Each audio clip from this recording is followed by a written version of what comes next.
Good afternoon, everybody, and welcome back to another day here at Trinity Ball Yard. We are having a game of Florida National University Conquistadors up against the Trinity College of Jacksonville Eagles. Please bow your heads and stand for a word of prayer. God, we thank you for this day. We thank you that Florida National was able to come out here safely and that they were safe on their way up here. We pray for prevention of injury and that all players remain healthy. We pray for a good game and that everybody plays in a way that glorifies and honors you, God. And we pray that Florida National has safe travels back to the hotel. And now for the lineups. Batting first for Florida National, Jesus Sosa, playing shortstop. Batting second, Gino Gazzillo, playing center field. Batting third, Alejandro Diamas, DH. Batting fourth, Chris Rivera, first base. Batting fifth, Kenjiro Fujita, playing catcher. Batting sixth, James Snyder, right field. Batting seventh, Abel Gutierrez, third base. Batting eighth, Fausto Sanchez, left field. Batting ninth, Dwayne Davian, second base. And pitching, Braden Parmley, pitcher. And now for the Trinity College of Jacksonville Eagles. Batting first and playing catcher, Larson Lott. Batting second and playing left field, Gavin Williams. Batting third and playing first base, Gabriel Burgos. Batting fourth and playing right field, Dominic Gattinella. Batting fifth, playing center field, Jacob Burt. Batting sixth, playing second base, Tyson LaChapelle. Batting seventh and playing shortstop, Rashawn Amaro. Batting eighth and playing DH, Trace Hoff. Batting ninth and playing third base, Logan McGann. And pitching, Jacob Brigman.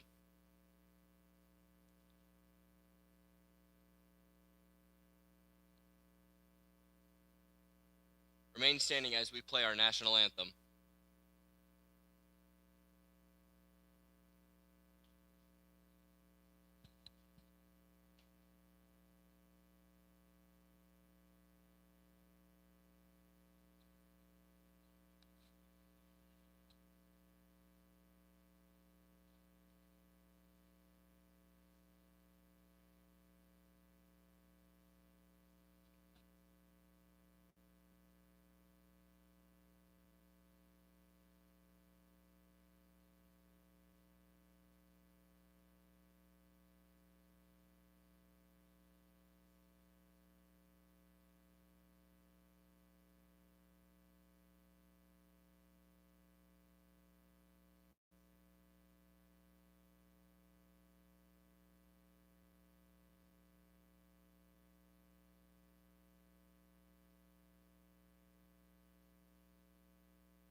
Hello and welcome back to another day here at Trinity Ball Yard.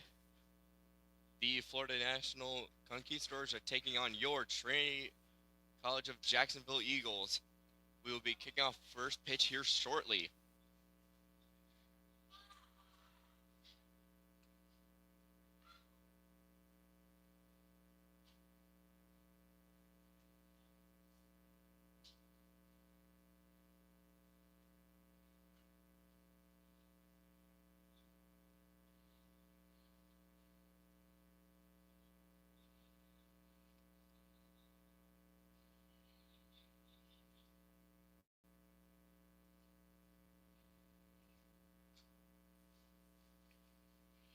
So on the mound for Trinity is Jacob Brigman.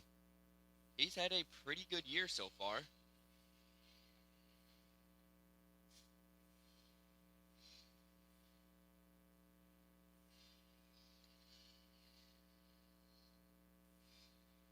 He He has 59.2 innings pitched with a 4.22 ERA, a record of 5-3 with 10 games started and 54 strikeouts.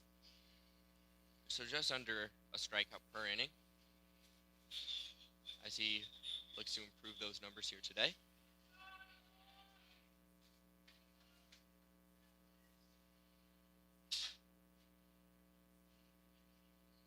His first at bat will be against Jesus Sosa. He's batting .296 on the season with 9 doubles, 4 triples, and 4 homers and 30 RBIs. Slugging .500, and he has 9 walks and 2 hit by pitches with 21 strikeouts.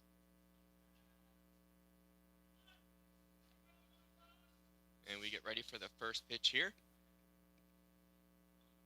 First pitch, bunt attempt, fouled off, 0-1.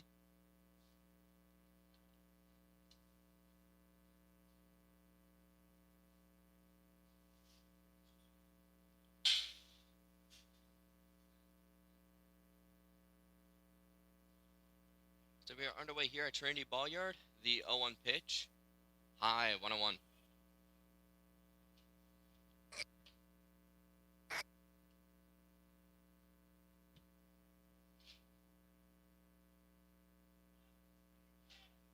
The 1-1 pitch incoming. Outside, 2-1.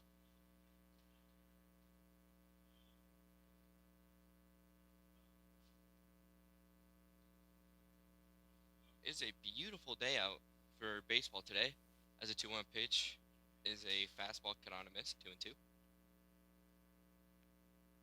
It's 86 degrees out and sunny. Barely any clouds out, so the ball should be visible if hit in the air. 2-2. Lined into center field, and now we get down for a leadoff hit.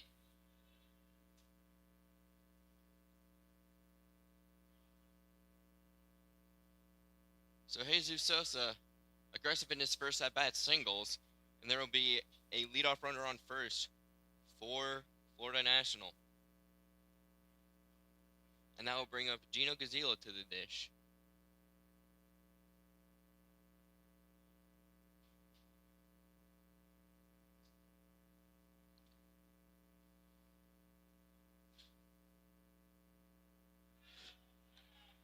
And before the pitch, Brigman attempts a pickoff, and they've got him in a rundown now. And he is out. A beautiful pickoff move by Jacob Brigman, and that will eliminate that base runner over there at first. So the leadoff single doesn't come back to hurt him. And Brigman, with an absolutely fantastic pickoff move, gets another pickoff here to open the game.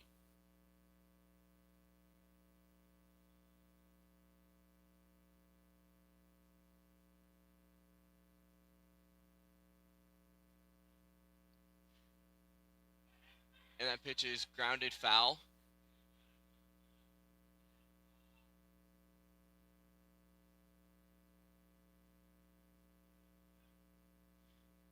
It started in fair territory, then bounced into foul territory before hitting the runner.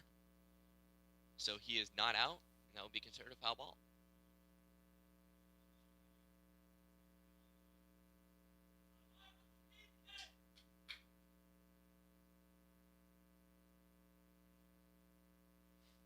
Gazzillo batting .220 on the year with 4 doubles and 2 homers with 9 walks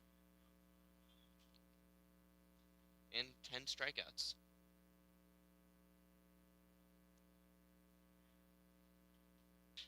The 1-1. Outside, 2-1.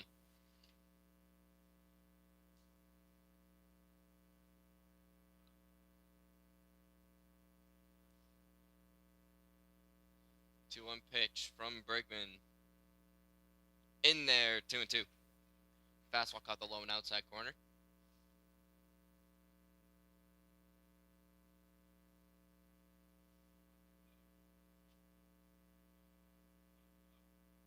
Two-two from Brigman.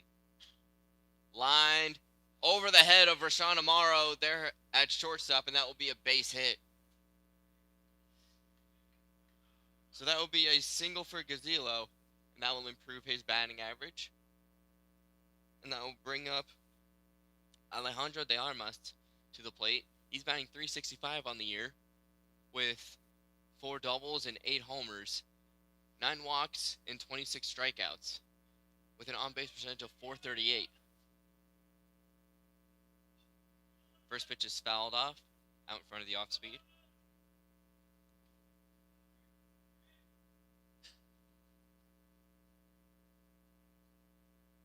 Udila taking a very short lead over there at first, not wanting to get picked off. As the 0-1 pitch, incoming, grounded foul, third base side.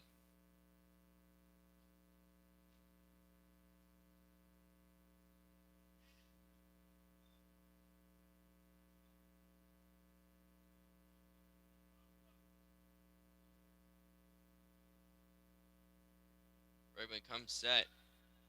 And a pickoff attempt, not in time. He's safe in there at first.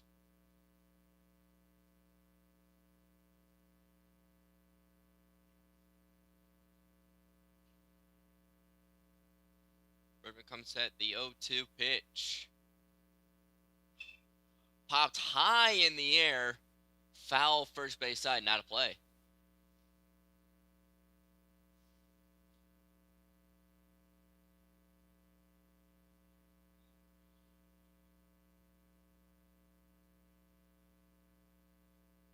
De Armas in 36 games has 42 hits and 22 runs. As that pitch misses, 1-2.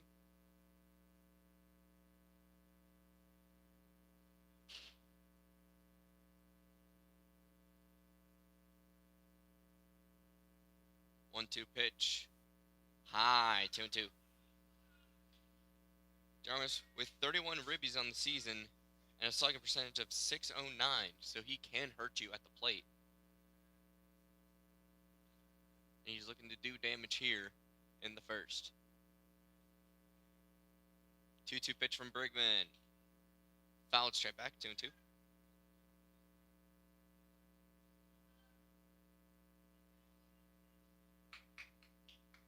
So already in the first, we have a nice little battle between Bregman and De Armas.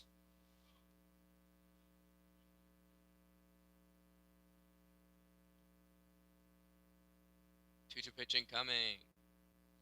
Caught on a miss at the off speed, and that will be Bregman's first punch out of the day as he chased the off speed in the dirt.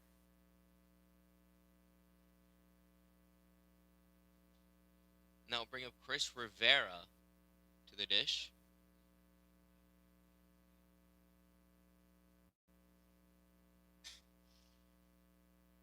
Rivera batting .339 on the season. As before the pitch to him, Bregman throws over there first. Keeping an eye on him, letting him know that he's there. Rivera batting .339 on the season with 40 hits, 14 doubles, 2 triples, and 4 homers with 31 RBIs, 17 walks, and 19 strikeouts with a slugging percentage of .593 and an on-base percentage of .435. As the 1-0 is popped high into the air, Amar and McGann coming in, and McGann makes the catch. So that will be the end of the first with nothing doing for Florida National as we head into the bottom of the first. Trinity looking to put one up early.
So we come to you in the bottom of the first with a tie game.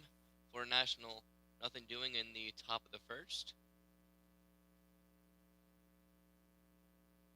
And leading off fraternity is Larson Lott, as that pitch is grounded hard to the shortstop, and that will be one out. Larson Lott put a good swing on it. Unfortunately, just right at somebody.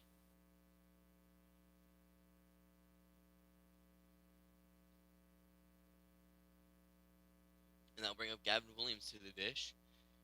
He's batting .356 on the season with 3 homers and 22 RBIs.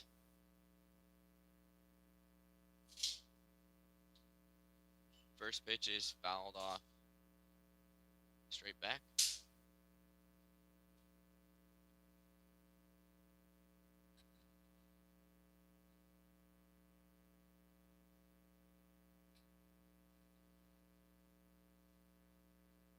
Oh, 1 pitch. In the dirt, 1-1.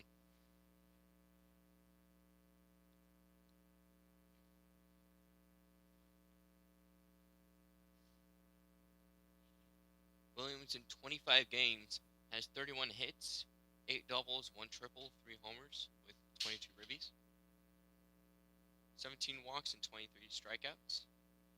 Pitch is fouled off.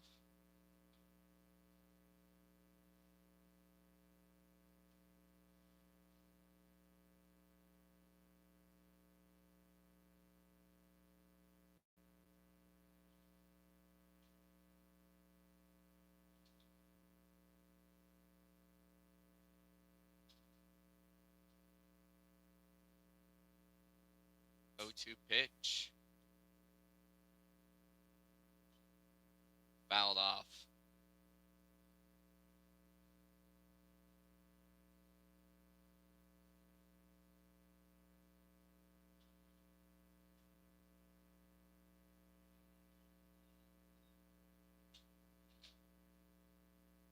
Again, the 0-2. Grounded foul, third base side. Williams putting up a good fight here.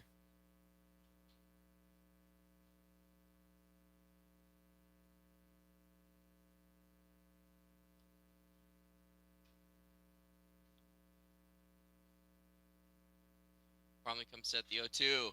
Driven deep into right field. And that will be off the top of the wall. Williams round second. He's coming to third. The throw. In time. The third baseman made it seem like a throw wasn't coming. He was acting relaxed.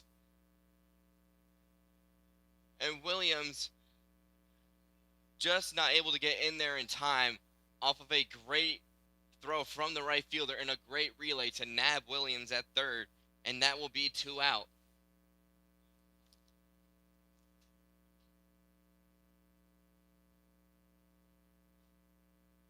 And that'll be Gadriel Burgos up at the plate as the first pitch is in there for a strike.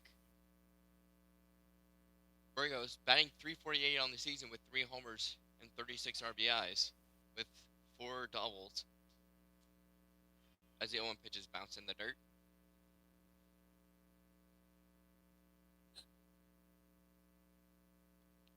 Burgos with the on-base percentage of .460 and a .464 slugging percentage.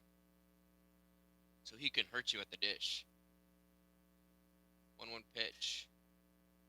Grounded softly to a second. Throw in time. And that will end the first. So the Eagles go 1-2-3 off of 2 groundouts and a great relay from the right fielder to now Williams at third. And that will be the end of the first. So we head to the top of the second inning. Still tied 0-0.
So we head to the top of the second, tied 0-0.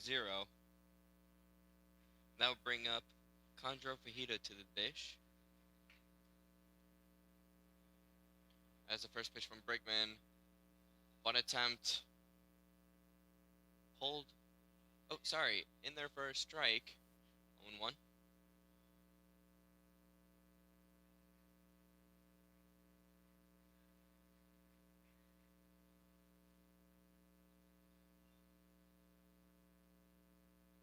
One pitch misses for a ball. Fajita batting .352 on the season with 5 doubles, no triples, no homers, but slugging .444 with an on-base percentage of .426.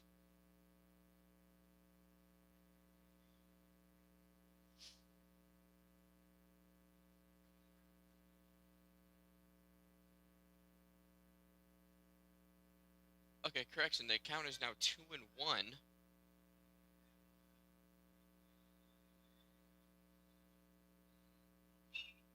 As the 2-1 is fouled off. Fujita is an international recruit by Florida National from Tokyo, Japan.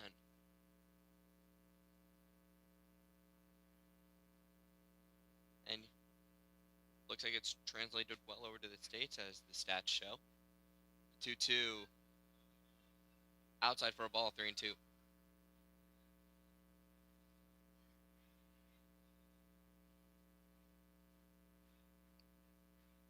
You've got to admire how they do baseball in Japan. They treat it very seriously over there. And we've seen the rise of Japanese players in the MLB as that pitch is fouled off their base side. Guys like Shohei Ohtani, Yoshinobu Yamamoto, Munetaka Murakami comes to mind.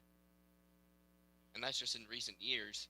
And you can look back at the early 2000s with guys like Hideki Matsui for the Yankees, won a World Series MVP with them, going off in that World Series against the Phillies in 2009. 3-2 pitch. In there for strike 3. Breaking ball nailed the outside corner. Fujita thought it missed. Umpire did not, and that will be his second strikeout.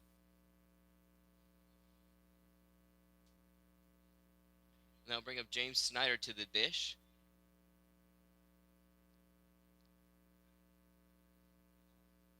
Snyder batting .287 on the season with 8 doubles, 2 triples, and a homer, with a slugging percentage of .460 and on base of .483.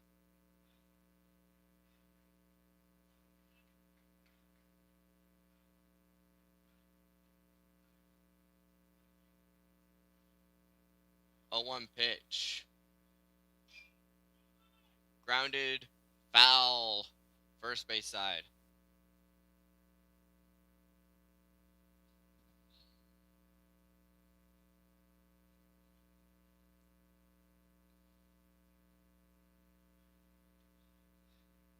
So the count is now 0-2 after that foul ball. Raven comes set, kicks, deals the 0-2. Grounded to first. And Burgos will take it himself for the second out.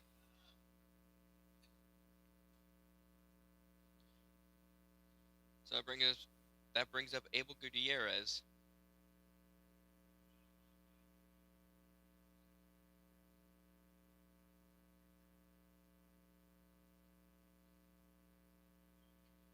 Gutierrez, a two-way player today, just being a position player at third base. Batting .300 on the season with 6 doubles, no triples, no homers. Slugging percentage of .316 and on-base percentage of .462. 16 walks and 19 strikeouts. As the 1-0 pitch misses, 2-0.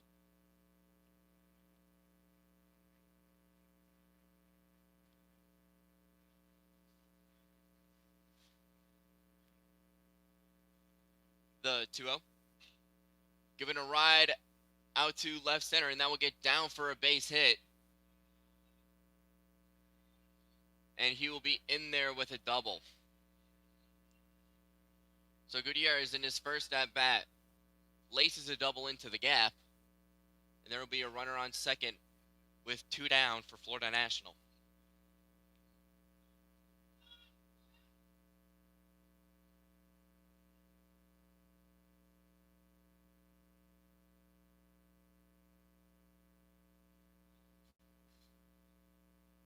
Now we'll bring up Fausto Sanchez to the dish as a first pitch from Brigman is grounded back to Brigman. He tosses it to first for the out, and that will be the inning. So the 2-out double doesn't come back to hurt Brigman as he gets out of the inning a pitch later, and we head to the bottom of the second, tied 0-0.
So we go to the bottom of the second, tied 0-0 as the first pitch misses for a ball.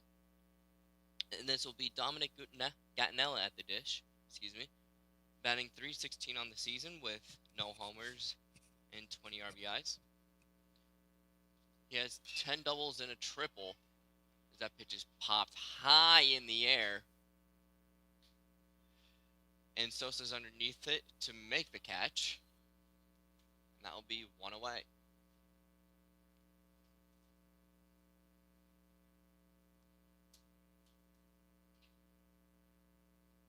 And now we have another voice joining the booth in the one and only Mr. Ray Bureau. Hello there, Andrew. Glad to finally make it up here. Full-time duties call. And that's why you got me, isn't it? Cover when you're not here. Aspiring announcer Andrew Thomasone filling in and joining us and also working the camera, so he's doing double and triple duties today. Jacob Burke, I pop foul. That one will go out of play. 1 ball, 1 strike.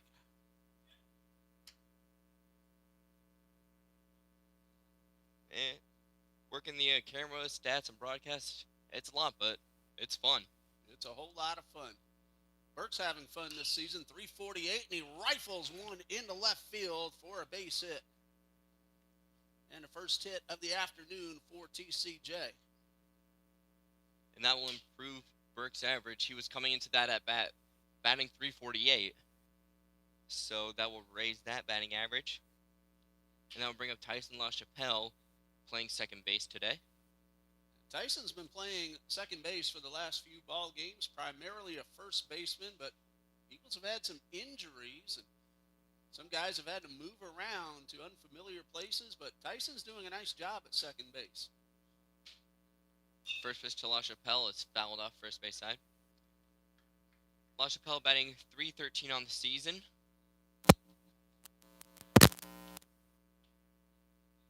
LaChapelle batting .313 on the season with 1 double, no triple, no homers.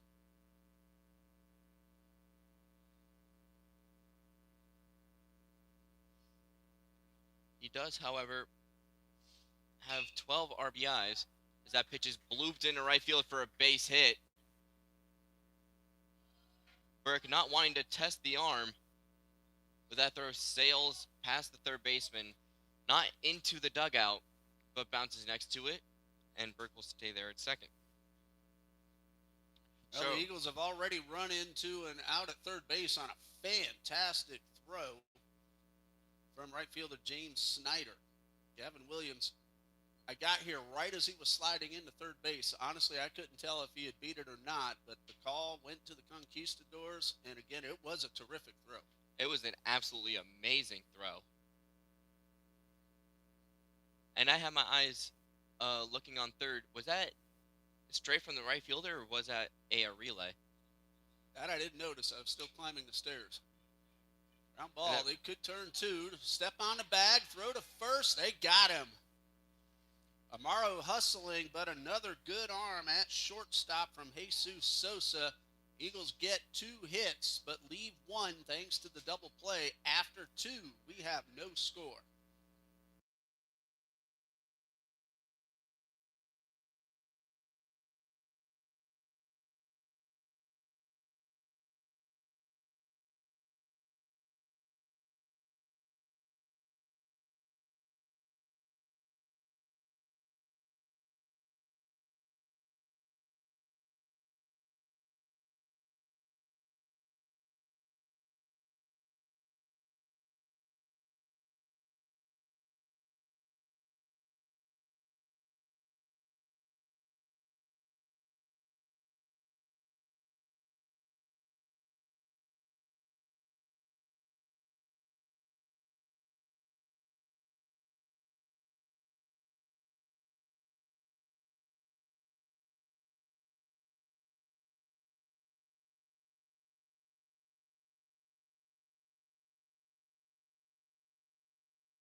No score after 2. Conquistadors. Coming to bat in the third, Dwayne Dabian, number 9 hitter, playing second base. Showed bunt on the first pitch, but it was up high and he pulled it back. Davion batting .227 on the year with 2 doubles, no triples, no homers. Slugging .273 with an on-base of .393 with 9 walks and 11 strikeouts. Yeah, it's hard to find these players on the stats list. They have over 60 players.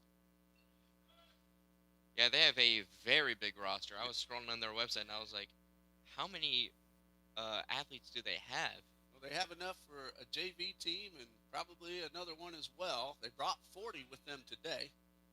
That's the maximum. Ball and 2 strikes from Brigman. Just misses up and away.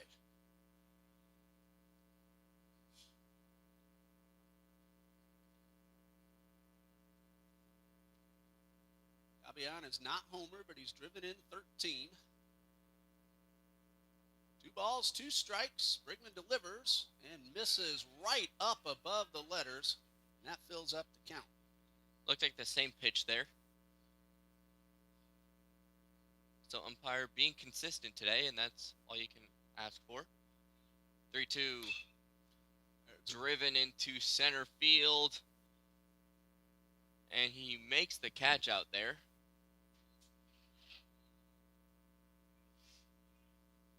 Well, Dabian hit the ball pretty well. Both teams so far have gotten some good aluminum on the ball and found a few atom balls. A couple of hits, but some good defense as well.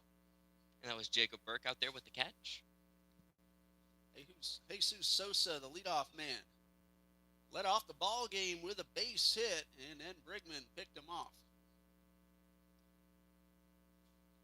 Fouled off the first pitch. And Brigman has an amazing pickoff move, as I said earlier. He wasn't even that far off the bag, but Brigman still managed to pick him off. 0-1. Outside, 1-1.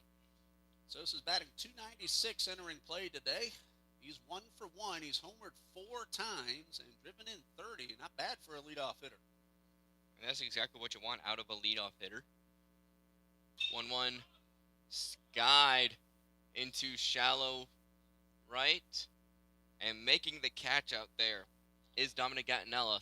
And that will be 2 down. Center fielder Gino Gazzillo. Hopefully I pronounced that name correctly. Gino Gazzillo, batting .220 overall. Couple of homers, 13 RBIs. He also singled in the first inning. Brigman tried to get him, but was unsuccessful. First pitch breaking ball is a little bit high. Conquistadors are members of the NAIA Continental Athletic Conference. They're 7-4 in conference, 22-16 overall. Always a very good baseball team. Swing and a miss. 1 ball, 1 strike. And Andrew, we were the first team that Florida National ever played maybe 6 or 7 years ago. They just started late in the 2000 teens. They beat us 4-0 in their first game. We've beaten up each other a number of times. And a bunt, but he goes through it for strike 2. Last year, a season opening series. We played at Ford Family Park, and Florida National won the first game 20-7, but Trinity came back and swept the doubleheader the next day. Well, looks like FNU has built a very good program, as the 1-2 was cut on and missed, and that will end the inning. And a good fastball by Jacob Brigman, his 3rd strikeout. He gets the Conquistadors in order. We'll go to the bottom of the 2nd. Check that, bottom of the 3rd, no score.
So we head to the bottom of the 3rd.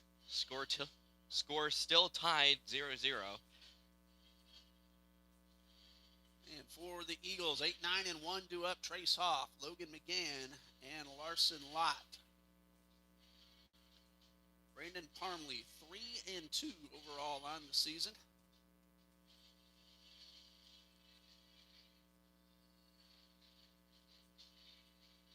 Parmley has a 5.24 ERA. This is his 10th game, his 8th start. He has a complete game. In fact, that was a shutout. 34 1/3 innings. He's allowed 29 hits, 22 runs, 20 of them earned. He has walked 21, but he has struck out 32. He's allowed just 1 home run. Logan McGann will lead things off. And McGann is hitting .237. get on base. Coach Copeland likes to use him. He has stolen 23 bases. That is Trace Hoff at the plate. Yeah, I'm still trying to catch up, getting up here a little bit late. First pitch cut on and missed. Trace Hoff, 9 plate appearances and 7 at-bats, but in those 7 at-bats, he's batting .571 with 2 RBIs, 1 double, no triple, no homer, 2 walks, and 1 strikeout. So when he's been at the plate in his limited time, he's been very productive. He's gotten some opportunities of late because of injuries, and he's taken advantage of it. Down in the count, 0-2 now, however. Parmley, the lefty. High pop foul. That's out of play.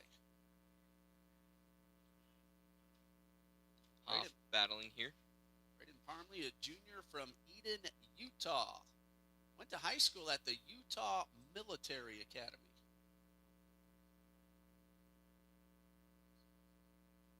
Ahead in the count, 0-2. Trace Hoff. Got a piece of it, stayed alive. And Parmley wearing number 52 as a lefty, and that brings to mind CC Sabathia, legend for the Yankees, recently inducted into the Hall of Fame. Member of the 3,000 strikeout club, as the 0-2 is fouled off again. Had some great seasons with Cleveland before, just a couple of months with the Brewers, and in his time with the Brewers, Sabathia was Cy Young. Just a couple of months, but he won every start, and that's when the pitcher still batted, also hit a few home runs. Helped the Brewers make the postseason. 0-2 pitches foul back again. Hoff just battling here against Parmley. That was back in 2008. He then signed that long-term deal with the Yankees and made himself a Hall of Famer. And won a World Series the next year with the Yankees in 2009. And CC did not play when he was on the mound. 0-2 again. Outside, a great take by Hoff. 1-2. Yeah, from up here, that pitch looked really good. And a great eye by Hoff. Last time out, Parmley, 4 innings, just 1 run allowed against Morris on April 9th. Nice job he has done of late. The 1-2. And he misses up high. Doesn't overpower hitters, but he looks like he has some good movement on his pitches. Yeah, and that's usually what you expect out of a lefty, is a lot of movement on his pitches, with some high spin on the fastball. 2-2 is fouled off, third base side. Hoff's giving him a good battle, making him throw a lot of pitches in this at-bat. This will be pitch number 10 of just this at-bat. And this is an at-bat where even if you do strike out, you'll still go back to the dugout and get some high fives for making him throw this many pitches in an at-bat. Here's a 2-2. Oh, that one got away from him. Slipped right out of his fingertips. That's the pitch there where Euchre would have said just a bit outside. I was looking back to make sure he was okay. Sure do miss hearing Bob Euchre and Vin Scully. Miss him every day. Vin Scully, number 1. Bob Euchre, number 2. I'd like to think I'm number 3, but maybe not. Here's a 3-2. Ball 4, and a great job by Trace Hoff. Falling behind 0-2. He comes back to work the walk. First one issued by Parmley. And he gets an ovation from his teammates for that great at-bat. And now here's Logan McGinn. We told you all about him.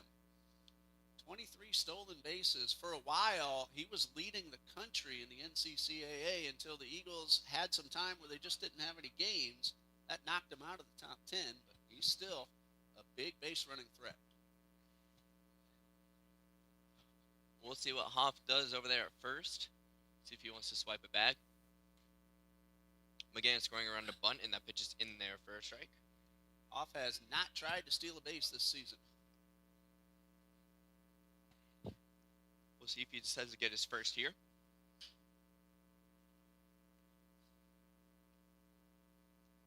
The 0-1 to McGann. Parmley kicks, deals, and lays down a bunt, and it's a beauty, and misplayed by Parmley. And we'll see how that goes down. It would have been a tough play for him either way. It was a perfectly placed bunt, but Trinity will have runners at first and second with nobody out.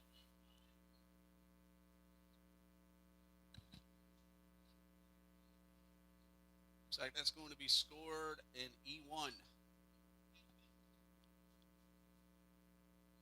I'm able to back it up on my monitor here, and yes, I do agree with that. Parmley had a chance to get him at first. It goes as a sacrifice bunt and an error on the pitcher. So they'll bring up Larson Lott to the dish, playing catcher today. Popped out his last at bat. And we'll see what he can do here.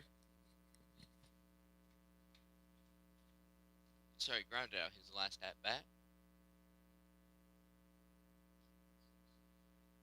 Lott squares around the bunt, pitches in the dirt. And both runners advance 90 feet.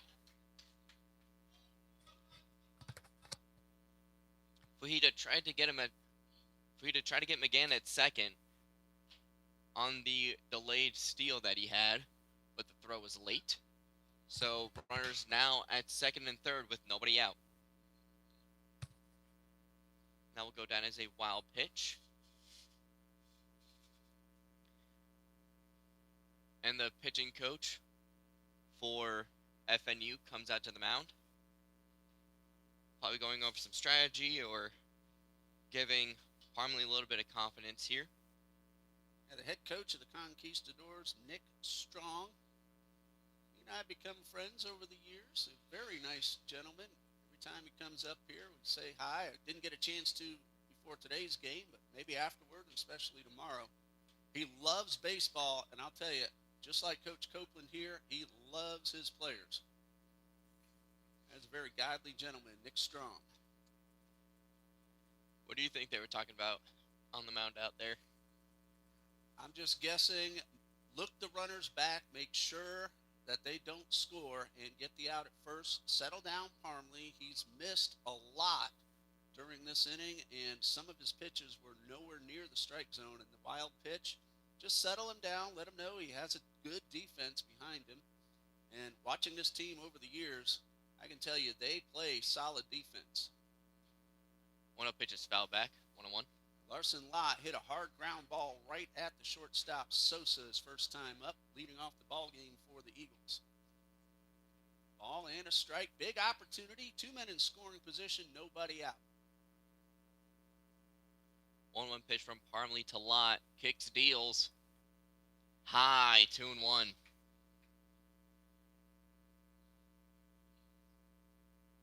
So a critical moment here early in the game. Trinity looking to score at least the runner from third, maybe even the runner at second, as that pitch is high, 3-1. Good eye by Larson Lott, who will take a walk. He's done that 13 times, and I told him as I walked up, I'm very happy to see him back in the lineup. Missed a few games of late. Swings a hot bat. 3-1 pitch. Cut on, fouled back, 3-2. Oh, he's a little frustrated that he didn't do some damage with that one. That was a very hittable pitch. Lott came in hitting .329, 21 RBIs. Has worked his way up to the leadoff spot, batting third and fourth most of the season. Lott just missed that pitch as the 3-2 pitch is down for a ball, 3-2. And that will load the bases for Gavin Williams, who hit a double off the top of the right center field wall, but got thrown out trying to advance to third on a great throw and relay by the right fielder and shortstop. And 9-6-5, that went from Snyder to Sosa to Gutierrez. We rave about the throws, but the tag by Gutierrez, very quick, right in front of the bag. Williams, I thought he was going to beat that throw, but he slid right into the glove. And you have to give some props to the third baseman because he was standing there casual like a throw wasn't coming. And Coach Jordan did all he can to tell Williams to get down, and he did get down. As that pitch is popped high, first base side, foul, and they'll be in the dugout. So there will be no play for the defense. Yeah, very bright blue skies, and fielders looking in the direction of the sun, which is not directly overhead, but still very high up. Might have made it difficult to see the ball. So Williams gets another life. He has driven in 22, came in batting .356. He probably wouldn't mind another one off the wall right here. He wouldn't mind one off the wall, but he also wouldn't mind putting one over. He's done that 3 times, including at Toccoa Falls. 0 pitches down for a ball. And from what the guys told me, the wind was really blowing out at Toccoa Falls. There were a bunch of home runs in that series. And Toccoa Falls, they will hit home runs. They can slug it. 1-1 pitch. Fouled off first base side. 1-2. Little late on the fastball. I think Williams would like to see that one again. He definitely would. We'll see if he gets it again on the 1-2 pitch. 1-2 pitch is ripped up the middle. 4, 6, 3 double play.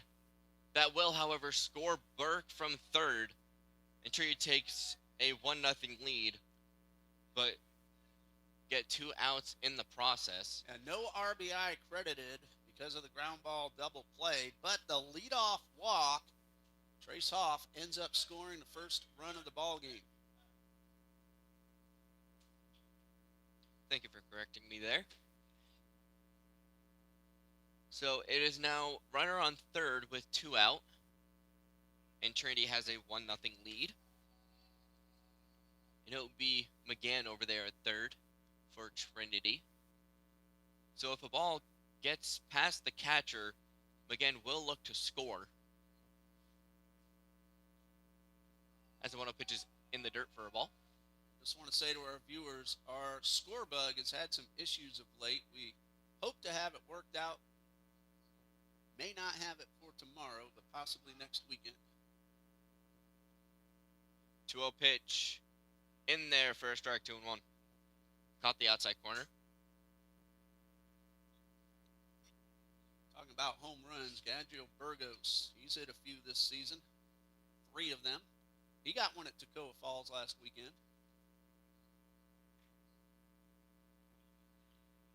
2-1 pitch dots the low and outside corner, 2-2. And Burgos, he has incredible power. In batting practice, he will put balls over the wall on a regular basis. 2-2 pitch is high for a ball, 3-2. Another one that seemed to slip out of Parmley's hands, and you might want to be careful about those shoulder shrugs. If he's inconsistent with it, that could go as a balk. If he's consistent, though, it's okay. The 3-2 popped high into center field and caught out there by Gazillo, and that will end the inning. So Trinity had the bases loaded, nobody out, scores 1 off of the double play by Williams, and that will do it here in the bottom of the third. BSN Sports is the official sports equipment and athletic apparel supplier of Trinity College Eagles Athletics. Since 1972, they've made it their mission to elevate the student-athlete experience, removing everyday hassles so coaches can quickly order team uniforms, apparel, and equipment from the world's top brands. In addition, BSN Sports provides deep expertise in nearly every sport and at every level. From recreational leagues and elite club and select organizations to high school, collegiate, and professional sports teams, BSN Sports and TCJ Athletics make a winning combination. Well, the Eagles had an opportunity, bases loaded, nobody out, but they're facing a fantastic Conquistadors defense. They did the right thing. They traded a run for a double play to limit the damage and got out of it with just the 1 run scoring. Yeah, we have bases loaded, nobody out. you do want to score more, but you have to at least get that one run. And they did get that one run, and now they have a 1-0 lead going into the top of the fourth. He hit the ball hard up the middle, but just a great play by Dwayne Davion. They got the flip, and Williams was hustling, made it a close play at first, but again, that very strong arm from Jesus Sosa, which I've seen a few times. He can throw it, and he was able to complete the double play. And they were shifting up the middle a little bit, anticipating him to hit it up the middle. Jacob Brigman will start his fourth inning of work. 4 scoreless so far, 3 hits, 3 strikeouts. And that'll bring up Alejandro de Armas for his second at-bat. Batting .365 on the season. Coming into this game, as that pitch is in there for a strike, going 1. Wow, the number 3 hitter showing bunt on the first pitch. A little surprising, trying to catch the Eagles off guard. I mean, we hit him with the bunt in the last inning, maybe trying to return the favor there. Well, a big man like that, trying to draw Williams and Burgos in, but they're still back with the count of 1-1. He didn't show bunt on that pitch. 1-1. Chases a high fastball, 1-2, and De Armas not happy with his swing decision there. Now, Jacob Brigman is not a pitcher that the hitter wants to help out. Brigman will pick up his strikeouts without the help. He'll take it, though. Here's a 1-2. Got him swinging on another high fastball. Hey, why not? You got him on the one before. Why not see if he can get him to chase on strike 3? And Brigman records strikeout number 4. And that would be his 58th strikeout of the season. So closing in on 60 strikeouts. And earlier this season, he set the Trinity all-time strikeout total, surpassing former Eagle Michael Kohick.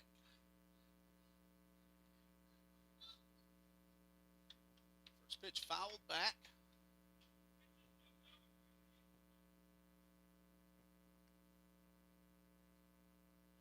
No balls and a strike. Christopher Rivera popped up to third his first time up. 0-1 is high, 1-1. Ball, 1 strike. This is probably the warmest temperature we've had so far this season. Upper 80s. Wind is blowing out towards left. And a ground ball towards second. LaChapelle with the scoop and the easy flip for out number 2.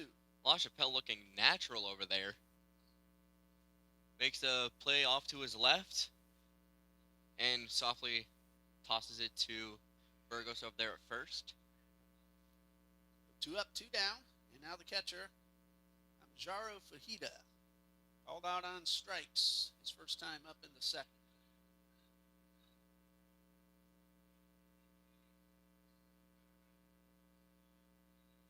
Batting .352 entering play today. No homers, 12 RBIs. Chops 1 toward third. That should be an easy play for Logan McGann. A high throw. Burgos had to come off the bag, and he applies the tag to get the third out. Nice job by Burgos, recognizing he was not going to get the bag, but he got the tag. And the Conquistadors go down in order for the second straight time. Eagles will come to bat in the bottom of the fourth, leading 1-0. Founded as Trinity Baptist College in Jacksonville, Florida in 1974, now TCJ has been a leader in providing quality Christian higher education in North Florida for over 50 years. Trinity offers numerous majors including pastoral studies, missions, business, education, music, criminal justice, sports management, and a whole lot more. The college also fields a nationally competitive athletics program competing in the NCCAA. You're watching that now. TCJ also offers many outstanding online programs for adult learners. If you'd like some more information, check out our website at tcj.edu. Trinity College is Jacksonville's Christian college. Today's game is being broadcast around the world through the Trinity Eagles Sports Network right here on YouTube. And we're finally able to get our YouTube channel name upgraded to TCJ Eagles. I saw that. I was looking at the replay earlier to see that throw from right field, and I typed in TBC Eagles, and I saw that it got renamed to TCJ, Well, and that was a nice little surprise. We had to be careful about doing that too early because we didn't want to interrupt the potential streaming, which YouTube, if you change the name, they may make it so you can't stream for a while. So Coach Jones was able to work with them and get the page updated, and it now says TCJ Eagles. And here is Dominic Gattinella, nothing for one. Popped up to the shortstop his first time. Gattinella came in hitting .316. After last year, I'm very happy for Gattinella. He's found many holes this year. Remember last year, everything he hit went right at someone. There's a line drive into left field and a base hit. And the first pitch of the inning is smacked for a single. That pitch was hit hard. I lost it for a second as I'm working the camera here. That pitch was just ripped. Andrew is announcing, broadcasting, and working the camera. It's not easy to do. I've done it. It is not. I've done it for volleyball. That gets hard. All that quick back and forth. And basketball, too. I've done it. First pitch to Jacob Burke. Misses outside. He's 1 for 1. Got a base hit with 1 out in the second inning. Gattinella, the runner at first.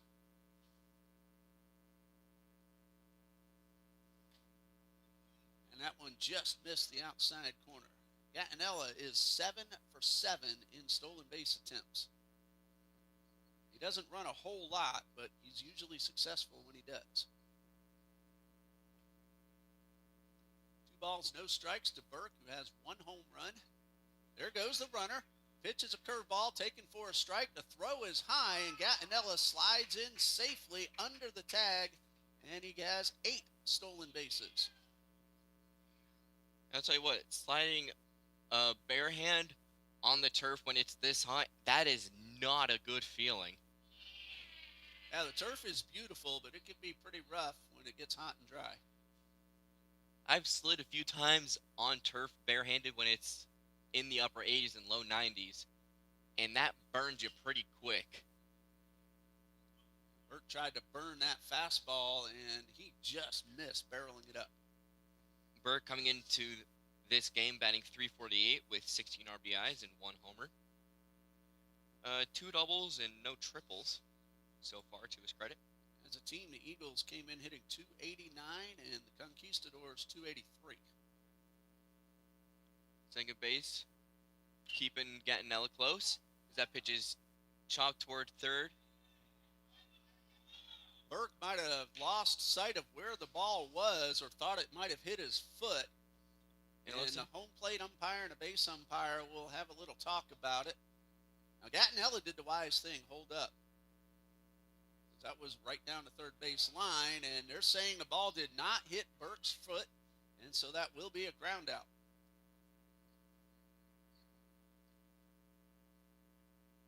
Gattinella, Burke, and Coach Broaden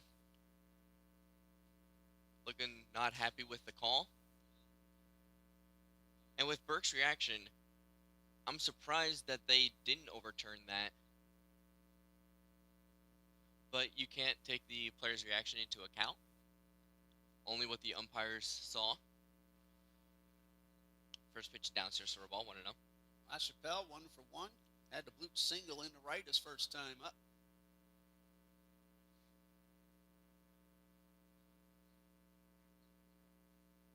Well, that has to be the reason that Burke didn't run right away. He must have felt the ball hit his foot. I would assume so. Because the player knows immediately whether or not it hit him. And with this Trinity team, even if they hit a soft ground ball, they're going to hustle it out. The umpire, to his credit, stuck with it. They did talk about it. And decided that the ball did not hit, but this is going to get Gattinella to third. And now he's just 90 feet away from an insurance run. It'll be a wild pitch. Second, uncorked by Parmley. So big chance for La Chapelle to drive in a run. He has done that 12 times. La Chapelle coming into this game batting .313 with 12 RBIs and no homers.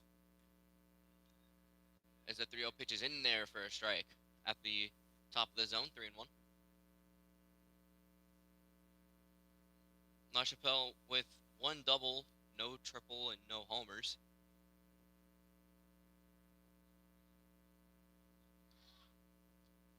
As he works a walk. And that will bring up Rashawn Amaro to the dish. Third walk issued by Brandon Parmley.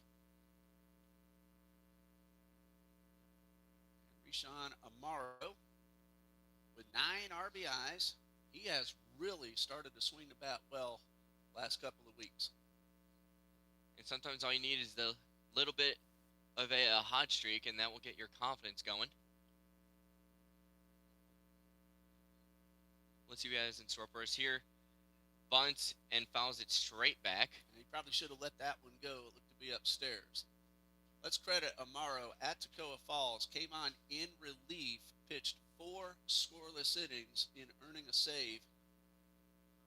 Toccoa Falls won 2 out of 3. The Eagles were in the lead on Friday but couldn't hold on, and then they split the Saturday doubleheader.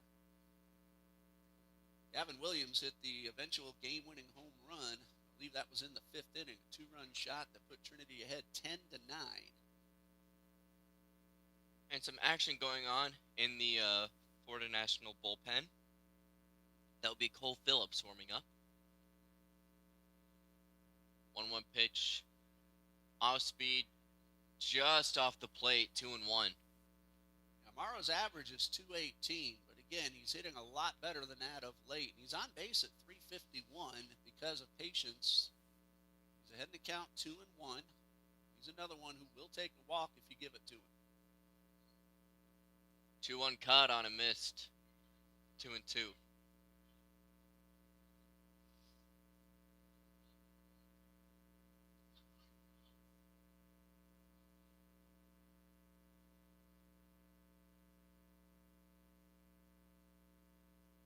The 2-2 pitch from Parmley. High, 3-2.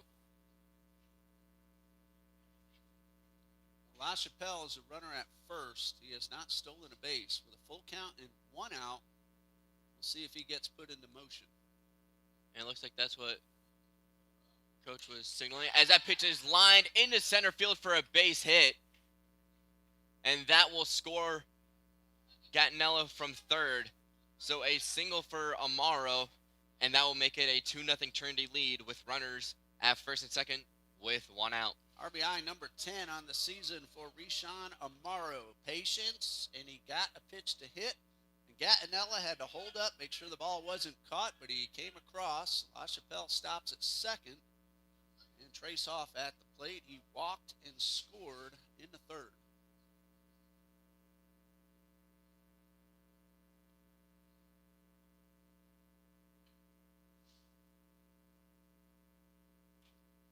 First pitch is in there for a strike. 0-1. Hit number 6 overall for the Eagles.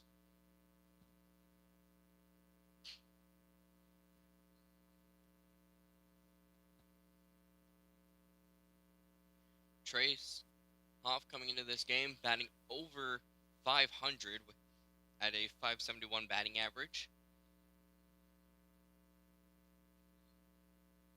Wild pitch helped Gattinella get to third, and he was able to score. Single, a steal, an advance, and then a run for Dominic Gattinella. 1-1, lined hard, and that will get down in left field for a base hit as the stop sign goes up there at third. So it will be bases loaded now with 1 out. That was a terrific throw from Sanchez in left field. La Chapelle had just gotten to the bag. Coach Jordan, he started to wave him in, then threw up the stop sign. And a good thing, because he would have been out. He would have been hosed by a mile. So a great throw prevents a run from scoring, but it leaves the bases loaded for Logan McGann. Well, Eagles had the bases loaded, nobody out in the third, and got just the one run. This time, sacks are full, one out, one run is already in. So back-to-back innings that the Eagles have had the bases loaded. McGann, who has been the leadoff hitter most of the season, has 13 RBIs.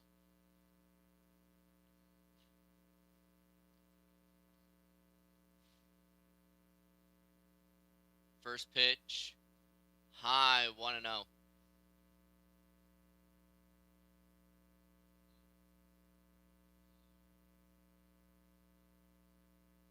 We mentioned about McGann and his stolen base prowess. He's number 11 in the country with 23.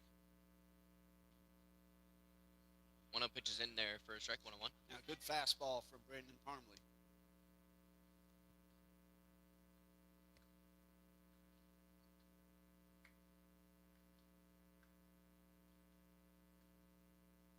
So with how things are looking out there in the bullpen, is that 1-1 pitch is cut on and missed. Yeah, he chased that one. That bounced in front of the plate.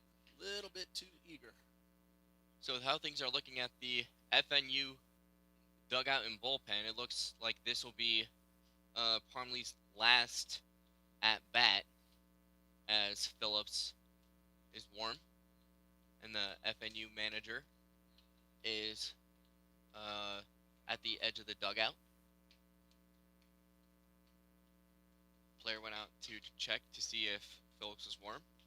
It looks as though he is. So the 2-2 from Parmley, cut on and fouled off. After a few off speeds, tried to sneak the fastball and nearly got it by McGann. And McGann, he made contact with the ball right about the tip of home plate.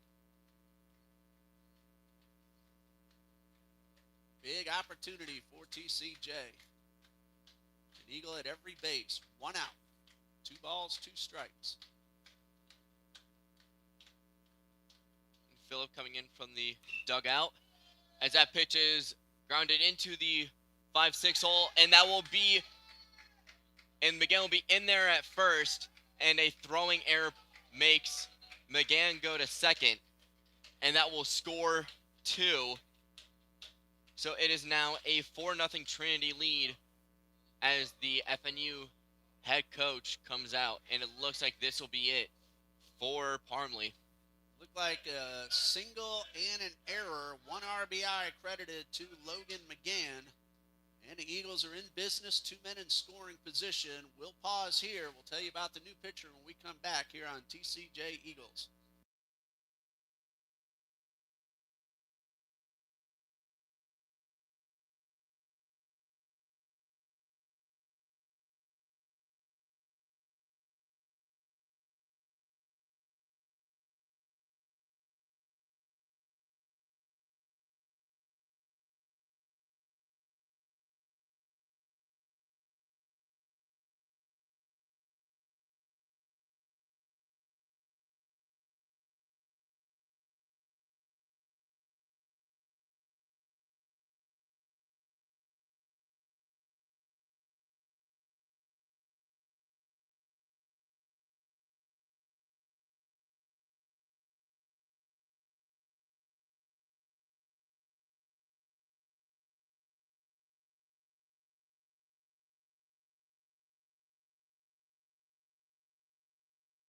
Six.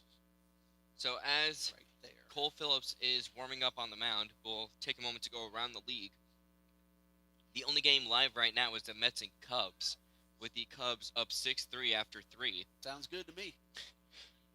And then we have the Orioles and Gardens at 6:10, Braves and Phillies at 6:40, Giants and Nationals at 6:45, Rays and Pirates at 6:45, Brewers Marlins at 7:10, Royals and Yankees at 7:05, Tigers Red Sox at 7:15, Cardinals and Astros at 8:10, Reds Twins at 8:10, Dodgers Rockies at 8:40, Padres and Angels at 9:38, Rangers and Marlins at 9:40, Blue Jays and D-backs at 9:40, and the White Sox and the Athletics at 9:40.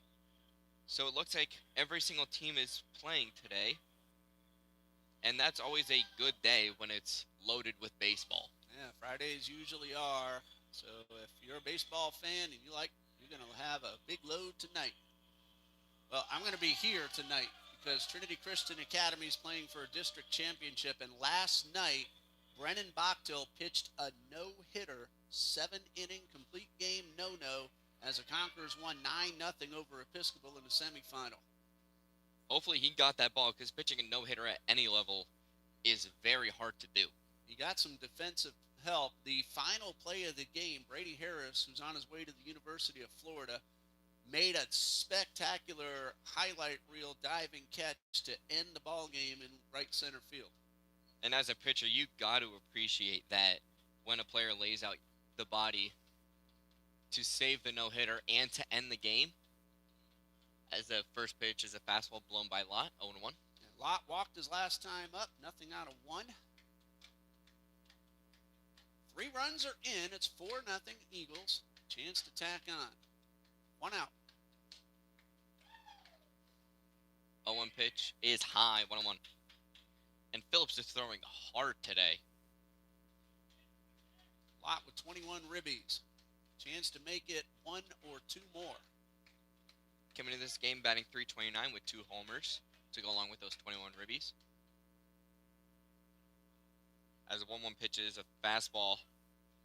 Swung on and missed by Lott, 1-2.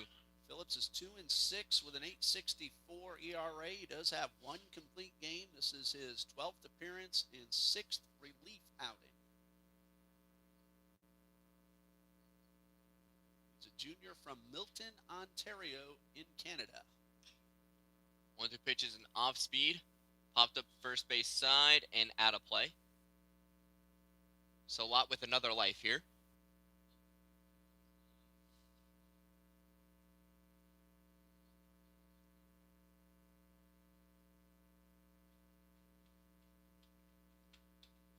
Ball and 2 strikes. Hoff is a runner at third. McGann at second.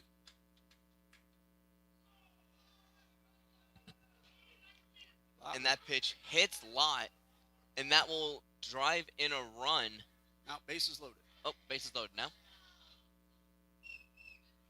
I saw Bill over there at first and thought that was a base runner. Courtesy runner for the catcher, Morgan Mulbauer. Take over for Larson Lott. Eagles in business again. Bases loaded, just 1 out. I'm sure that didn't feel good. Phillips is throwing hard.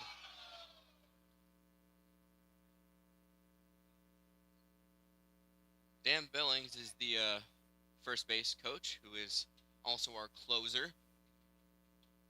Wearing the same uniforms, and that's where the confusion came in on my end. Sorry, Drew Billings. Yeah, I don't know he's why I not said pitching, Dan. he's coaching. As that pitch is driven high into center field and deep, and off the base of the wall. 1 run will score. 2 runs will score. And that will be a 2-run double for Gavin Williams. And Trinity now leads it 6-0.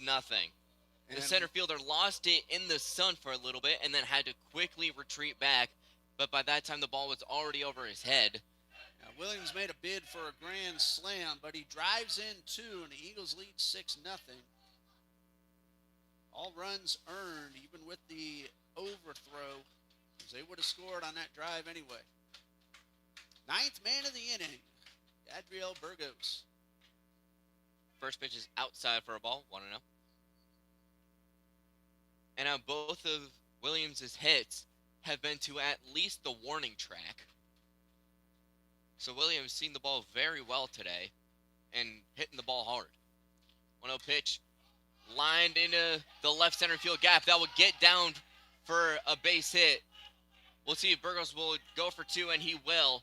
So that will be back-to-back doubles for the Eagles as the Eagles extend their lead 8-0, and they put up a 7 spot here in the 4th.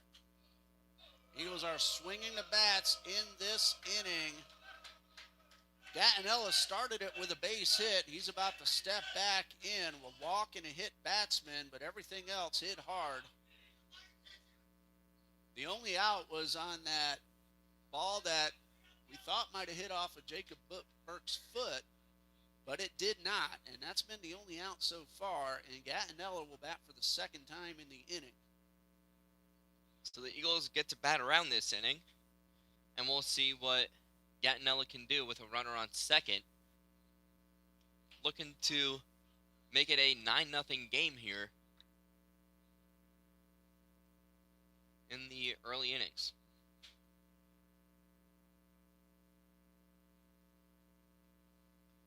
TCJ, they've done well against NAIA teams, especially in the second half of the season. They got a few wins at the Russ Matt Invitational, swept Thomas University, got a win over Florida Memorial in a single game, and leading 8-0 in game one of this 3-game series.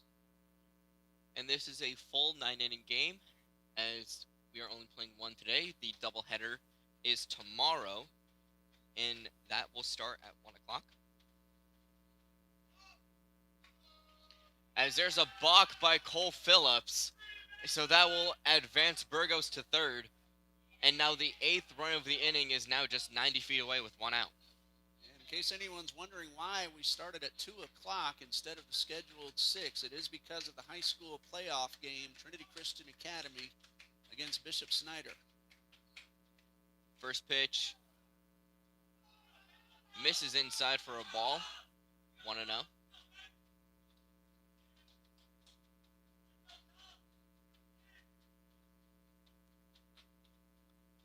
The 1-0 pitch from Phillips to Gattinella. In the dirt for a ball, and that will bounce back in front of the plate. Starting pitcher Brandon Parmley, 3 1/3. Allowed 7 hits, 6 runs, 4 of those earned. He walked 3 and gave way to Cole Phillips. And Fujita missed that pitch, but it kept in front of him. 2 balls, no strikes. 2 pitches skied high into shallow right. And making the catch out there is Davian, as Burgos toys with him a little bit as he skips off the bag. Joe Burgos does a lot of things well, but speed is not one of them. Speed is not, but he did make me loves laugh. playing. He just loves this game. He hits well, he fields well, he throws well. He's a smart base runner. Jacob Burke takes the first pitch for a strike. Another man up in the FNU bullpen.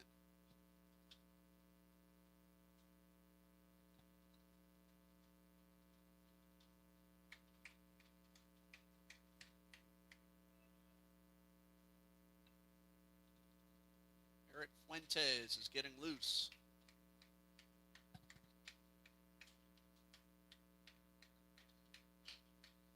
All in a strike to Jacob Burke.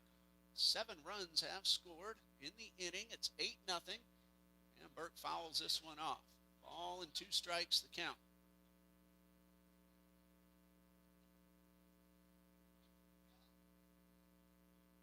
Two outs with the runner at third. Burke coming into this game batting .348 with 16 RBIs, looking to add more here on the 1-2 pitch.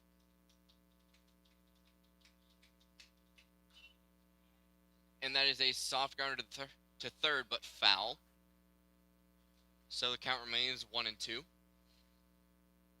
Normally you give Jacob Brigman this kind of a lead, and Brigman will shut it down, but this is a hard-hitting Conquistadors lineup.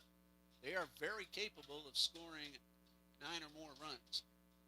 So don't rest on this. Counts 1-2. Phillips, a long look, now delivers. High pop foul over the light tower and out of play.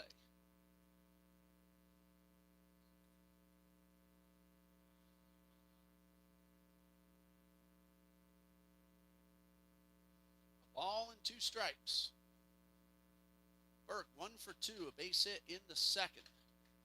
Round out to third in this inning.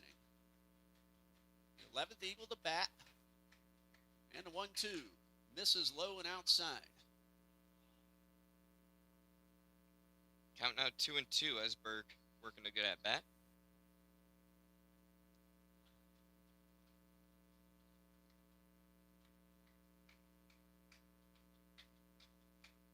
Two balls, 2 strikes. In the dirt, so the swing and the miss, they'll have to throw to first, and they get him. So a strikeout, 2-3 on the final putout. 1 man left, but 7 runs scored in the inning. A big one for the Eagles. After 4, Trinity leads 8-0.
James Snyder, Abel Gutierrez, Fausto Sanchez will start the top of the 5th facing Jacob Brigman, who has an 8-0 lead thanks to the 7-run outburst in the bottom of the 4th. In his first pitch to Snyder, shows bunt and pulls it up. And that ball missed high, 1-0. Snyder grounded to first his first time up. Conquistadors need some base runners. Bunt shown again, and this slider catches the knees. Even the count at a ball and a strike. The wind has completely calmed down. And these big innings are great for pitchers, but you have to worry about them getting cold in between.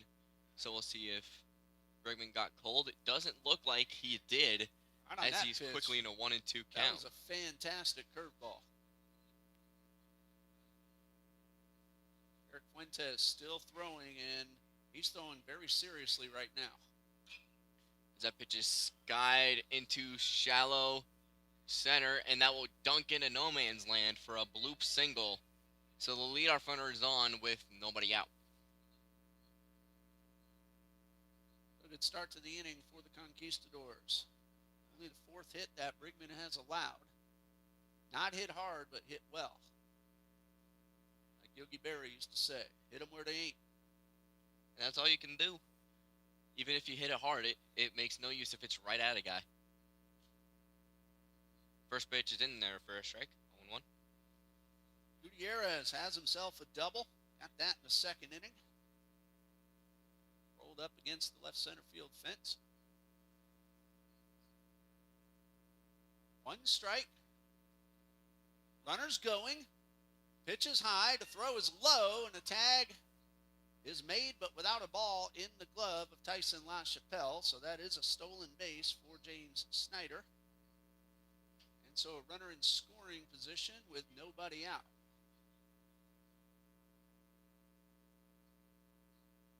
And for Snyder, stolen base number 3 in 4 attempts. was surprising to see it running with an 8-run deficit. Coach Strong, he's not a coach by the book guy. He plays to win no matter what. I mean, you may as well try and get a guy in scoring position. And with him stealing second base, that also drastically reduces the chances of him getting picked off, because Brigman has a fantastic pickoff move over there to first, and we saw that earlier in the game when he got the first batter of the game on the pickoff. 2 balls and a strike. Brigman not too concerned with the runner at second with the 8-run lead. Bunt is down. McGann will charge. He'll throw in one motion and just in time. What a hustle by Gutierrez. Honestly, Andrew, I thought he was safe. It was definitely a close play, and the head coach looked like he was going to come out and argue, but just getting his players' equipment. That was, you talk about bang, bang. It is a sacrifice bunt. Fausto Sanchez will try to drive in the run. And a great play by McGann, because Brigman slipped on the mound, so he was not going to be able to get there. But McGann, with a great play, gets the runner at first. And if he doesn't do it all in one motion, if he tries to set his feet, there's no chance. And strike called. And to make that good of a throw that McGann made on the run like that is not easy to do. It's not. And you'll see some of the best third basemen in the game, like Manny Machado and Nolan Arenado, making plays like that, and they make it look easy. Fastball misses outside. 2-1. Logan, you just got compared to the 2 best third basemen in the majors.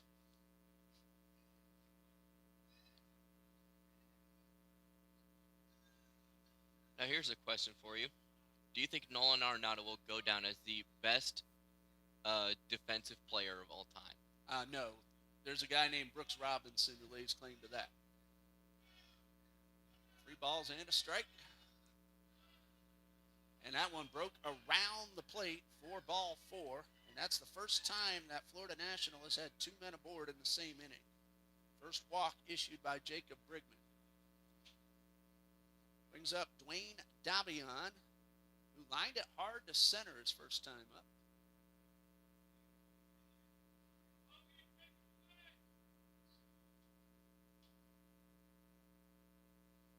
Put Arenado in the top 5, and I agree with you there. Brooks Robinson, best third baseman. Now, if you're saying anyone defensively, you have to add Willie Mays to that one, too. Ken Griffey Jr.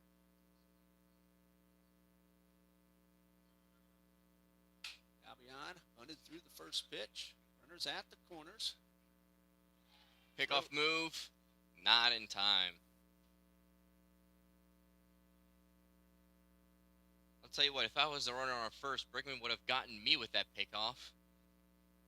Sanchez is 1 for 2 in stolen base attempts. Well, not only the pickoffs, as that one misses outside, but it makes the coach and the runner think a little more about stealing that bag if they get a break, because Brigman will throw to first. As that pitch is lined up the middle for a base hit. Brigman had to duck as that pitch was hit very hard right back at him up the middle. And thankfully he got out of the way. But there's now runners on first and second now with 1 out, and that will be an RBI, so that will make it a 8-1 ball game. A nice piece of hitting by Dabian, just taking it right back where it came from, not trying to do too much. And we said a few minutes ago, this team can score a bunch of runs.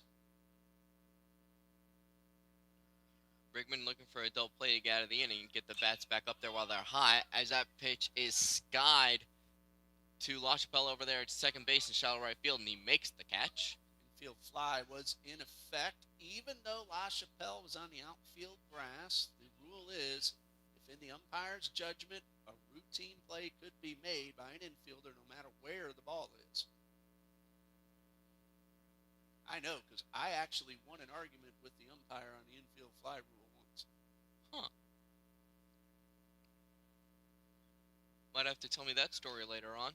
As that pitch is high, I want to know. We still lost the game 9-0, but we got a double play out of it because he didn't call infield fly. Shortstop should have caught the ball, but he dropped it, and we tagged 2 base runners out. The umpire, he called only one guy out, and I had to tell him, hey, you know what? Infield fly. I had to explain the rule to him. Pitch is popped high. Third base side out of play as McGann makes contact with something over there, and we felt it all the way up here. I actually won 3 arguments with umpires because they didn't know the rules. That is both amazing and sad at the same time. Yeah. The opposing base runner stole second base. Someone in the stands yelled foul ball, so the guy went back to first. The umpire put him back on second. I said, you're not going to do that because you didn't send him back and yell foul, and neither did he. Put him back on first. So I won that argument. Runner's going. As that pitch is skied into center field. Burke under it. Makes the catch. And that will end the inning with Trinity up 8-1 going into the bottom of the 5th.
So we head to the bottom of the 5th. Trinity up 8-1 after an offensive explosion in the 4th, where Trinity put up 7. They batted 11 men in the inning. 7 runs. In fact, 1, 2, 3, 4, 5, 6 batters in a row reached and scored in that inning. And that's the offensive capabilities of this team as La Chapelle comes to the dish. 1 for 1 with a walk and a run scored. And that pitch is hit softly to the second baseman. La Chapelle hustling. And the ball beats him by a step. As that will be 1 down for Trinity. And that will bring up Rashawn Amaro. Amaro coming into this game batting .218 with 9 RBIs, but got an RBI earlier in the game off of a single. And the switch hitter got that RBI single batting righty. It's up there lefty now. First pitch high for a ball, 1-0. Not too many switch hitters in our league. No, there's not a lot of switch hitters anymore because it is so hard to perfect one swing, let alone 2. Tell that to Cal Raleigh. 60 home runs last year and pretty even, close to 30 each way. Of course, he had to be above 30 left-handed and then close to 30 right-handed. If my memory serves me right, and that pitch is grounded to first, as that will be 2 down.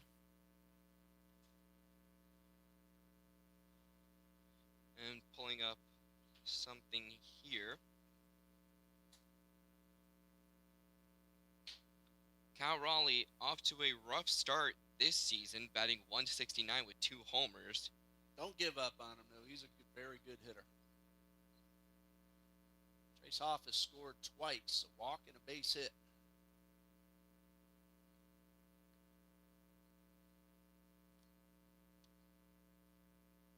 First pitch is in the dirt and goes to the backstop for off. Raleigh, a very good year last year, runner-up MVP. Lost to Aaron Judge. I couldn't have argued if they had given it to Raleigh. And that pitch is lined into left center field. That'll be a base hit. Going for two. And in there safely. Boy, that's a hustle double, Andrew. I had already written down 1B7. That's why I use an eraser. So that'll be a hustle double for Trace Hoff. Here with two down. And Aaron Judge had a slow start to the season, but heating up as of late. Batting .236 with 8 homers. The Yankees pitching staff is not heating up, though. We started off hot and then quickly became ice cold.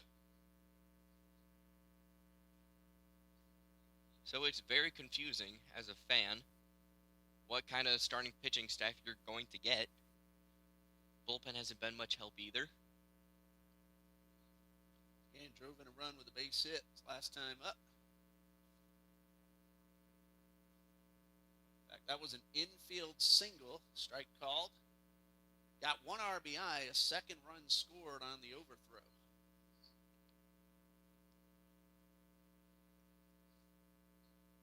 Off at second.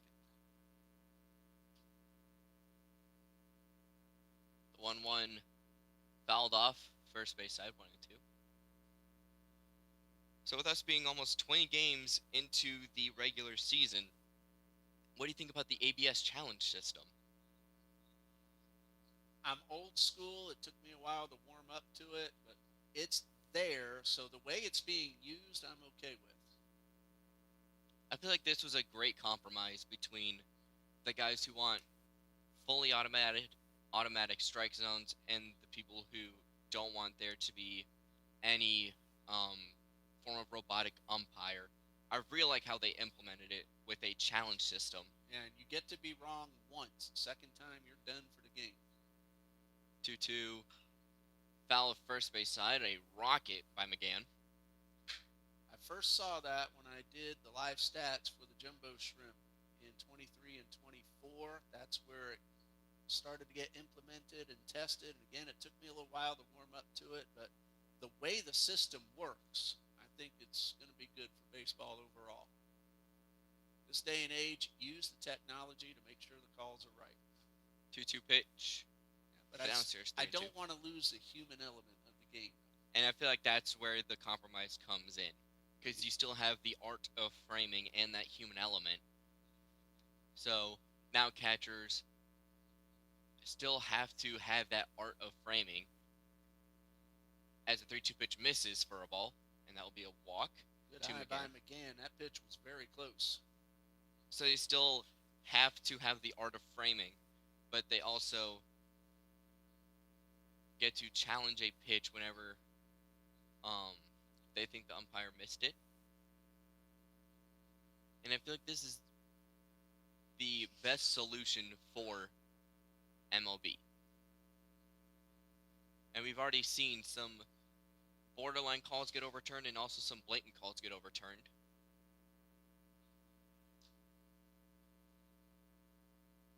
As that first pitch misses to Lott, 1-0. Hit by a pitch last time up, and courtesy runner Morgan Mulbauer ended up scoring a run. 1-0 pitch is low, 2-0. Same spot.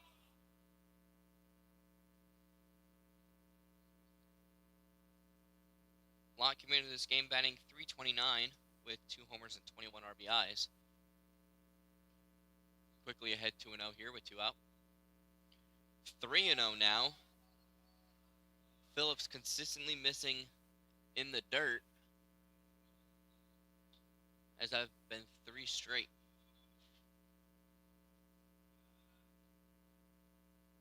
So to just get a pitch to his own liking right here. 3-0 pitch in there for a strike high, 3-1. It was a strike, but not where Larson wanted it. Good take. You don't always have to swing just because the ball's in the zone. You're well ahead. Look for your own pitch. And that's why they give you 3. 3-1 pitch. Phillips kicks, deals, hit hard on the ground to the shortstop, bobbles it, takes the out at second, and that will be the inning. So Trinity threatens with first and second, but doesn't score as we head into the top of the 6th. Trinity up 8-1.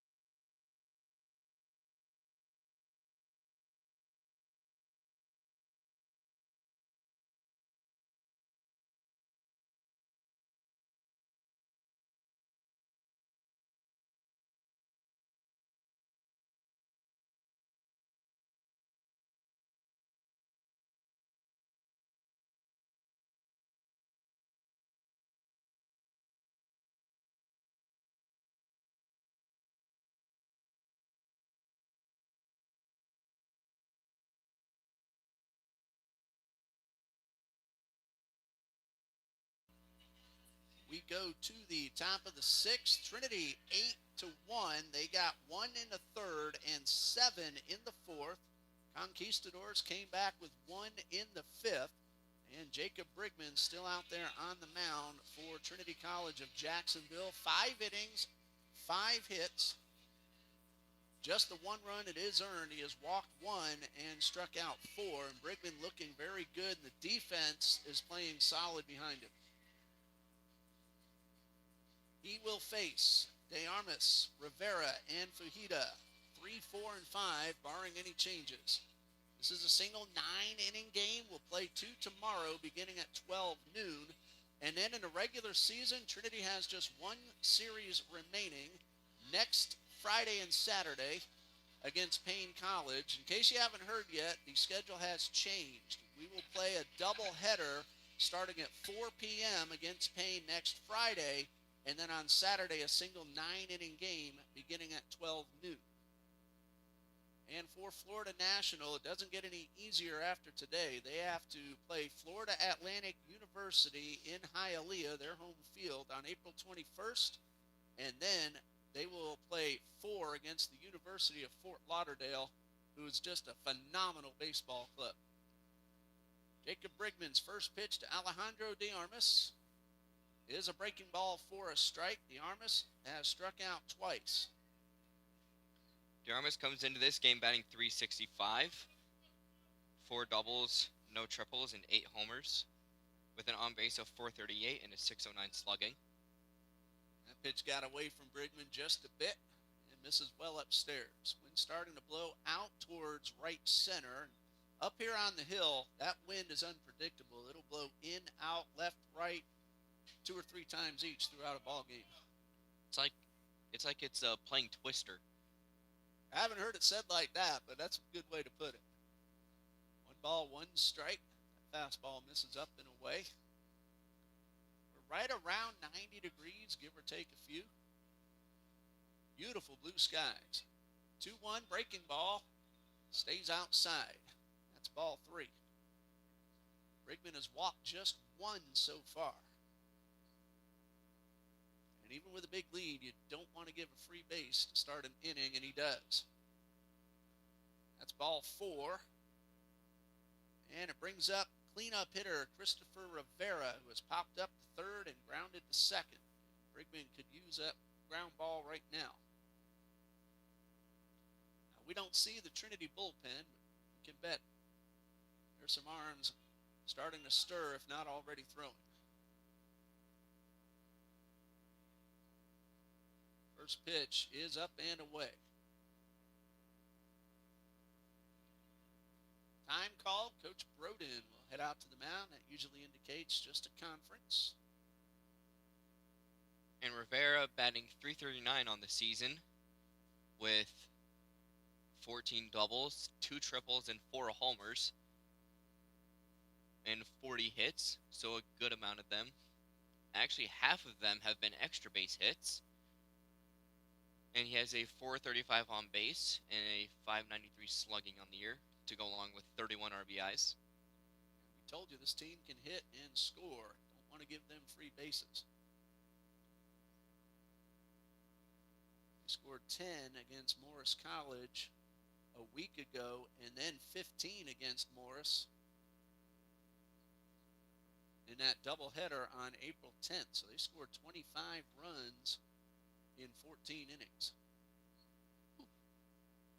They also beat Morris 10-2 the day before.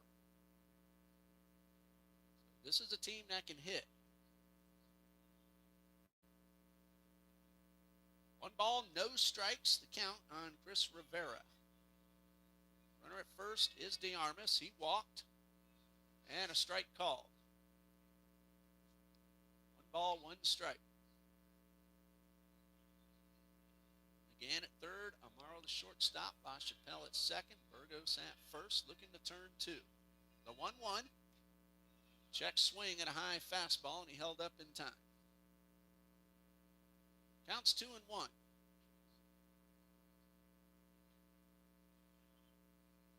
Yarmus with a very, very small lead over there at first, not wanting to get picked off.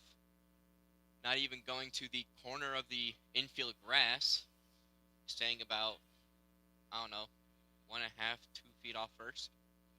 There's a 3-1. Instead to throw to first and nearly got him by surprise.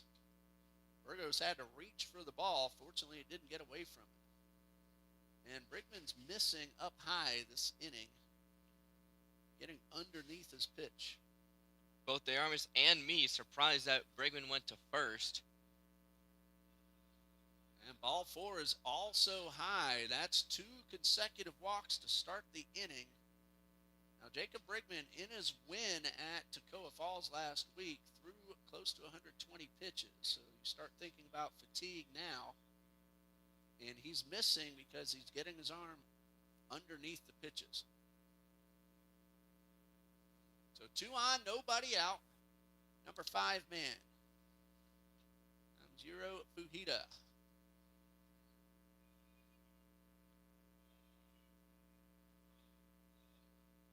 Showing bunt, pulls back, and takes a strike.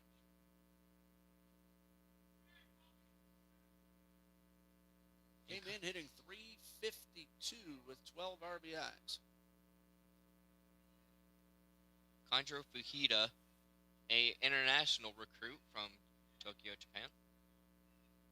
Showing bunt again, drops it down. There's only 1 play. Brigman bobbles the ball. He thought he had a play at third. That's going to be an error and a fielder's choice because Brigman was going to third base. So no sacrifice, but the bases are loaded with nobody out. And that was a beautiful bunt by Fujita. Perfectly placed. And that will be bases loaded for FNU. And we'll have a courtesy runner for the catcher at first base. No number on the front of the jersey, so right now I can't tell who it is.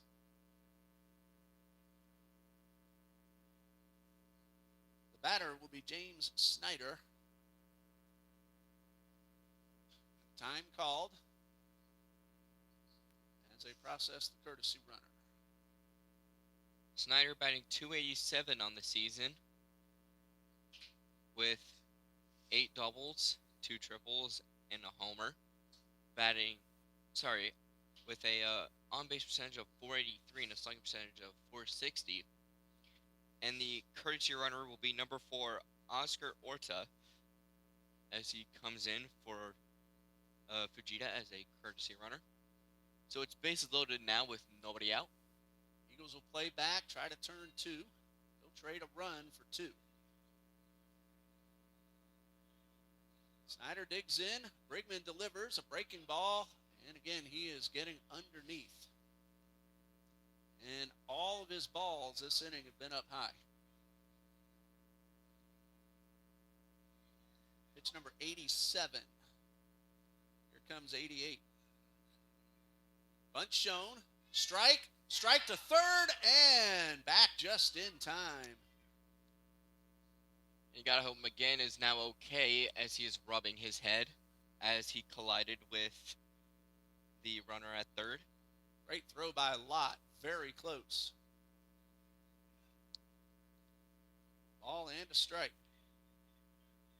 Coach Braun made his way out of the dugout a little bit, but then retreated back in once McGann waved him off. 1-1 and a pitch. Curveball misses high. That's ball 2. And Eagles have already used a trip to the mound this inning. And if I'm not mistaken, if you make 2 trips to the mound in the same inning, you have to replace the pitcher. That is correct. Here's a 2-1. And this one hit hard. Foul right to the Eagles dugout. And it bounced up and hit the net. Almost came in the window. That, even though I haven't been here, I assume that would have been a first for you too. Yeah. Without that net, that ball's in here. Yeah. That was a ground ball, too. That took a major hop. All right, 2 balls, 2 strikes. Probably hit Strike 3 called. Probably hit the lip of the concrete and just made it shoot up. But a fantastic pitch by Jacob Bregman to get Snyder down looking. A little bit late call. Might have set it and then gave the hand signal. And a much needed out for Jacob Bregman, his 5th strikeout. And now Abel Gutierrez, who was 1 for 1, a double and a sacrifice. This time he takes strike 1. And now a double play gets Bregman out of the inning unscathed. He's over 90 pitches now. 1 out with the bases loaded.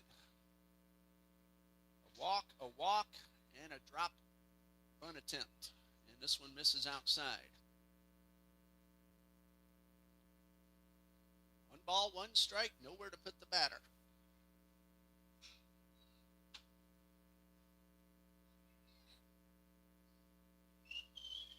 Bregman takes his time, now sets and delivers.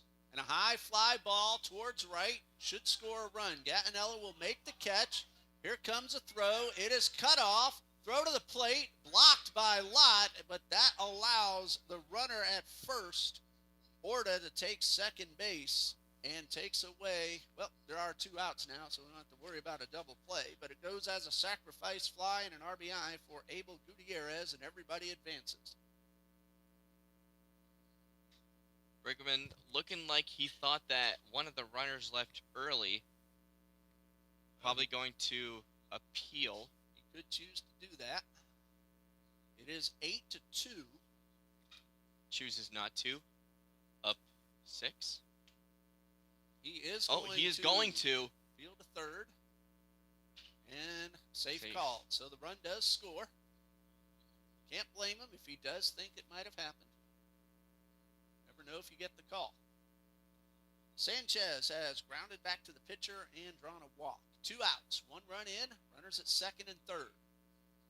And it looked to me like he did leave early, and that pitch is grounded weakly to third. McGann, another great play, charging in on the roller, and that will get Trinity out of the inning, up 8-2. The leadoff walk comes in to score, and we go to the bottom of the 6th with the Eagles leading 8-2.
Gavin Williams will lead off for the Eagles in the bottom of the 6th.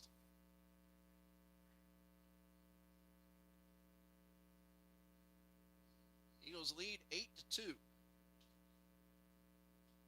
Cole Phillips came in relief. That was during the Eagles' big 7-run 4th inning. He is starting his 2nd inning of work after ending that 4th inning.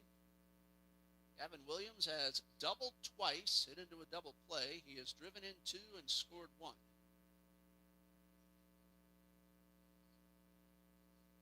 And the 1-0 to Williams is outside.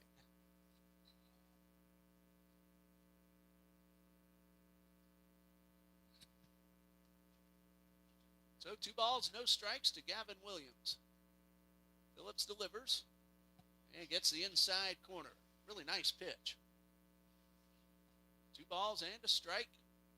In case you haven't heard yet, Trinity College of Jacksonville will host the South Region Softball Tournament beginning on May 4th, 5-team field. There's a looper down the left field line. That's going to drop in for a hit.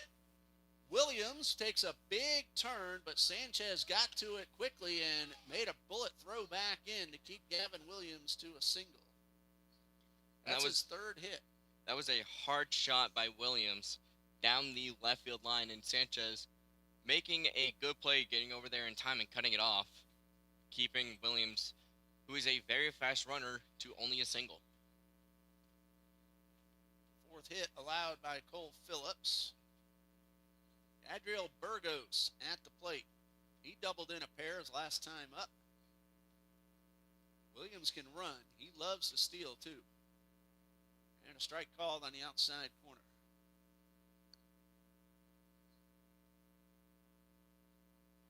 Gavin Williams is 8 for 9 in stolen base attempts. He gets a little bit bigger lead. Not excessive, but pretty good. 1 strike. Not going. Ball hits the dirt, but Burgos couldn't check his swing, and I do agree with the check down to the base ump who says he went around. Burgos comes into this game batting .348 with 3 homers and 36 RBIs. He just picked up 2 more in his last at-bat. He has 19 walks, so he will take the walk if you give it to him. 2 strikes. We're also keeping an eye on Williams at first. Not going. There's a chopper towards short. It could be 2. Easy play at second. A bouncer to first, and a great dig by Rivera. That is the 3rd double play the Eagles have hit into. So that will go down as a 6-4-3 double play. And it's the old baseball math equation. 6 + 4 + 3 = 2.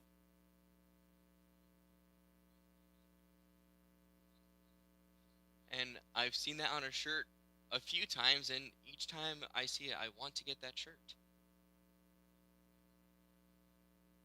Nella singled, stole a base, and scored in the big 4th.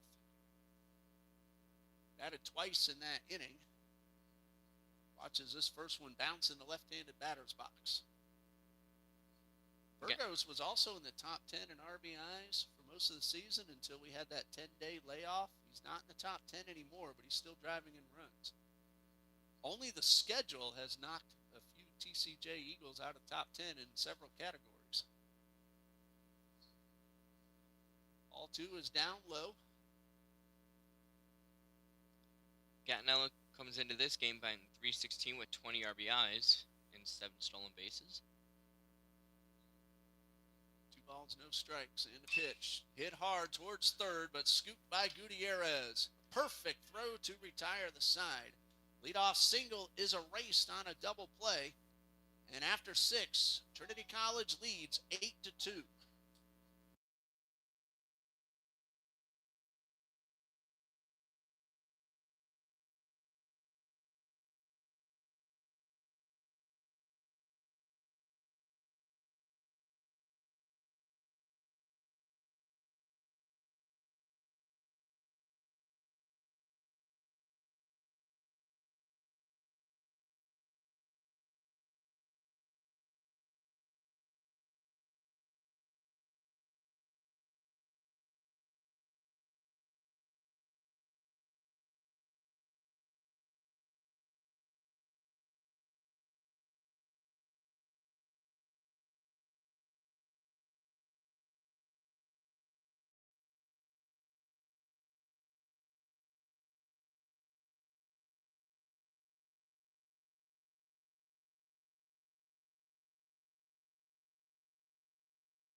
So we go to the top of the 7th now with Trinity leading 8-2.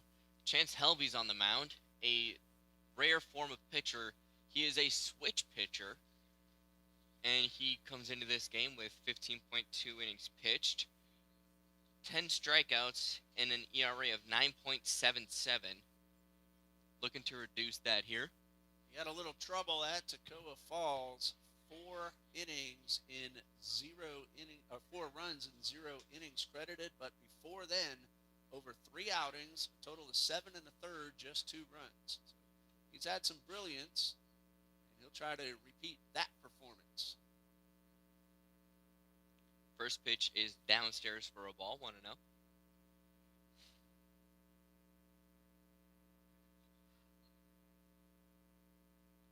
One attempt.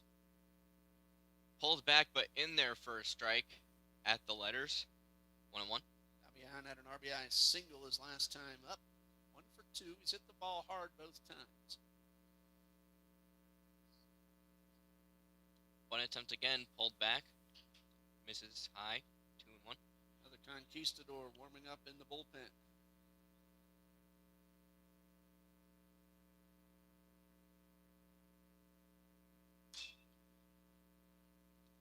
2-1 pitch is grounded to shortstop Amaro.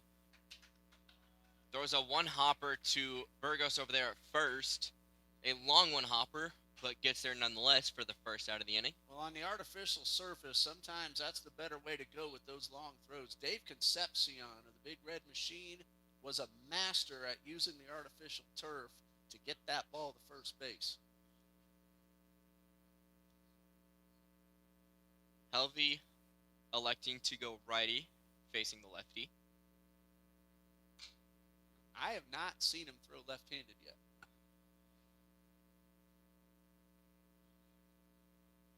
So, and until you told me last time we worked a baseball game together, I had no idea. Yes, bullpens are fun to watch whenever he flips it around and throws lefty.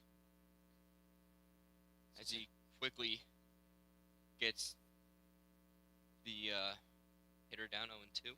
Jesus Sosa led off the ball game with a base hit. He's 1 for 3. And he got picked off when he led off the game with a base hit due to Brigman's pickoff move.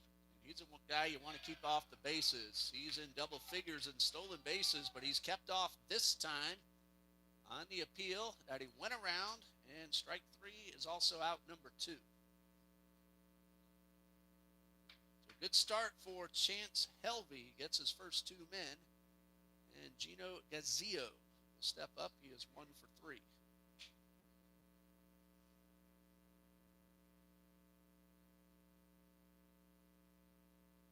Bottom of the 7th, Trinity will have Burke, LaChapelle, and Amaro due up.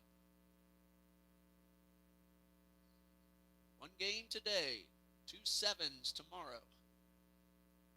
Helvey opting to go righty again against the lefty.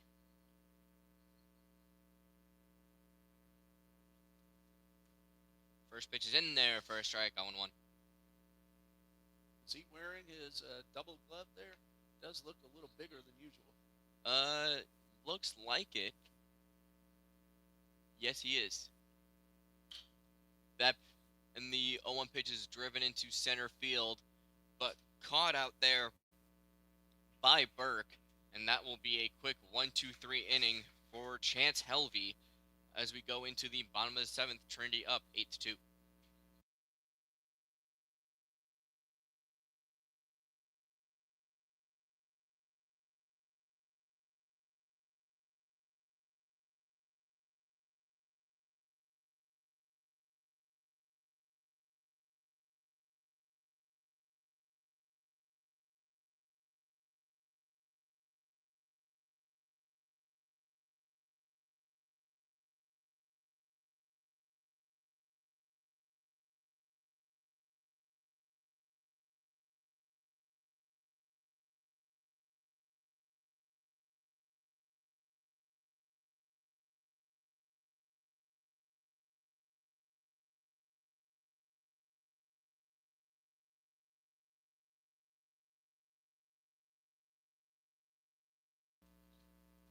Bo Phillips gave up 2 runs when he first came in the 4th inning, but then has pitched 2 scoreless complete innings, and he's out there again as the Eagles come to bat in the bottom of the 7th. Jacob Burke, Tyson LaChapelle, and Rishawn Amaro.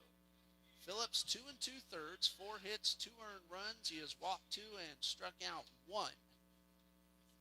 There is action in the Florida National bullpen. Brandon Saunders is getting loose, a junior from Sedley, Virginia.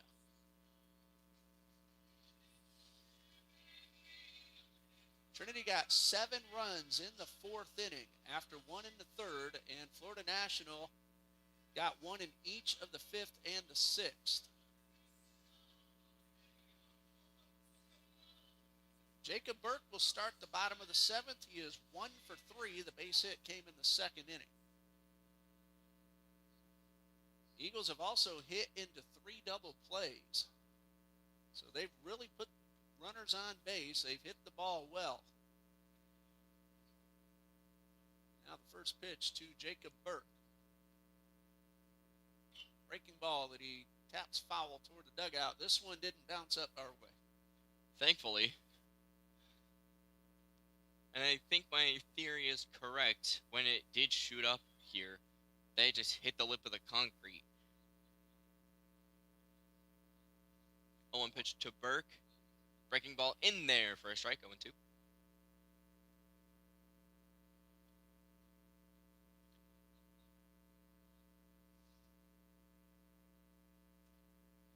Balls, 2 strikes. Pitch downstairs for a ball. 1-2. Good eye by Burks. That ball started in the zone. It looked like it might have caught the bottom of the zone, but Fujita bringing the glove downward with the ball. Now setting up high as Burke fouls that pitch off first base side.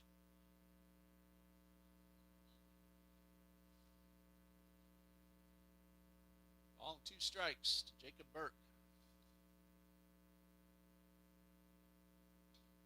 Eagles looking to extend the lead. Again, Florida National, they can score a bunch of runs. They've done it many times this season. That one is behind the hitter, and it's 2 balls, 2 strikes. You know, my son once got called out, strike 3 on a pitch just like that. Pitch behind him. How does that make any sense? I have no idea. Ground ball to first. And a scoop by Rivera, who takes it himself. 1 away. Dad was not happy about that call. Let's say that. I don't think anybody would be happy about that call. 1 out for Tyson LaChapelle. Single, a walk and a run, and a ground out. He looks back at the umpire, taps the top of his helmet, wants the ABS challenge. Unfortunately, youth ball doesn't have that. And still doesn't. Strike 1 to LaChapelle.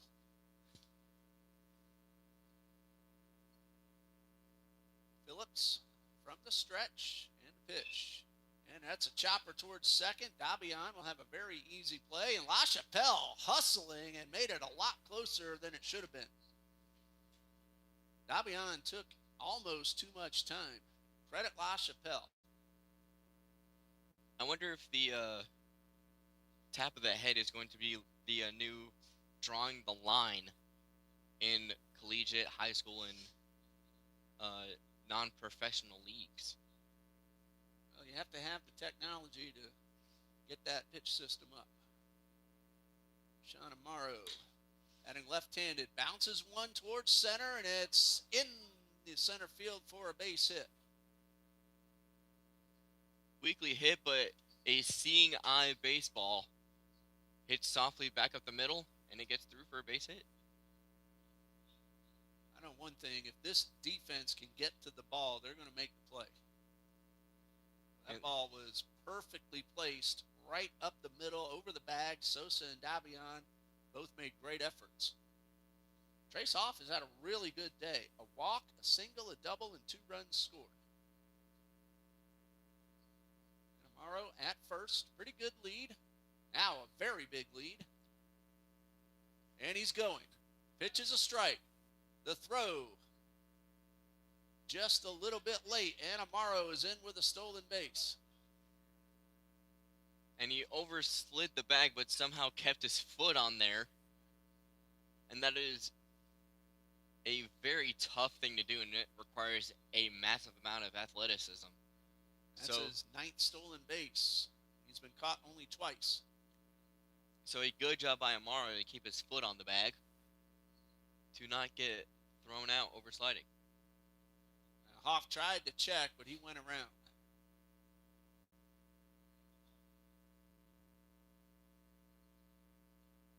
No balls, 2 strikes. The pitch on the stolen base was a strike. So Trace Hoff in a hole. And he has a hole on the right side on the ground. Dabian holding the runner at second. Bounces back into position, and a swing and a miss at a fantastic curveball.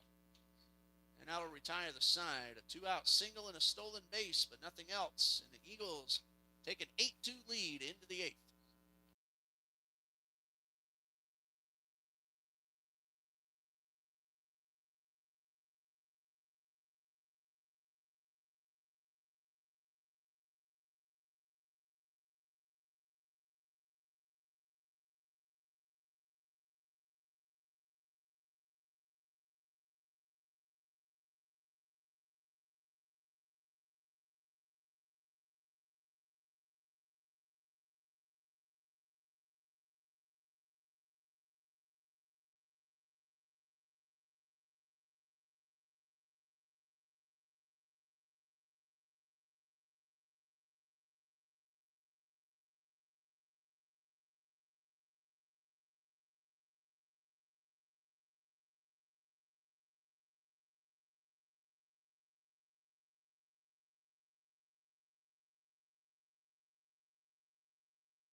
So we go to the top of the 8th now, with Trinity leading 8-2 here. And Helvey still on the mound as he fires the first pitch in there for a strike, 0-1.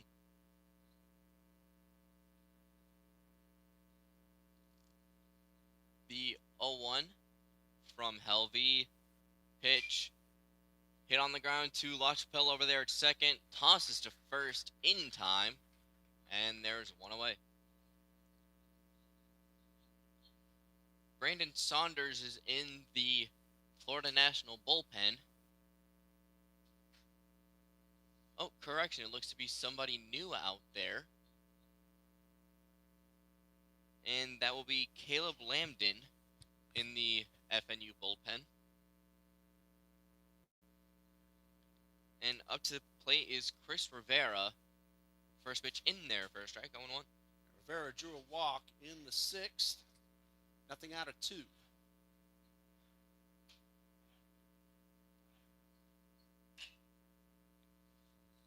That pitch is skied and caught on a dive by Gavin Williams out there in left field. And there are 2 down now. Fantastic play by Gavin Williams. Not the first time we've seen him do that this season. Helping out his pitcher. Williams, an excellent defender out there, makes another highlight reel play, robbing Rivera of a base hit.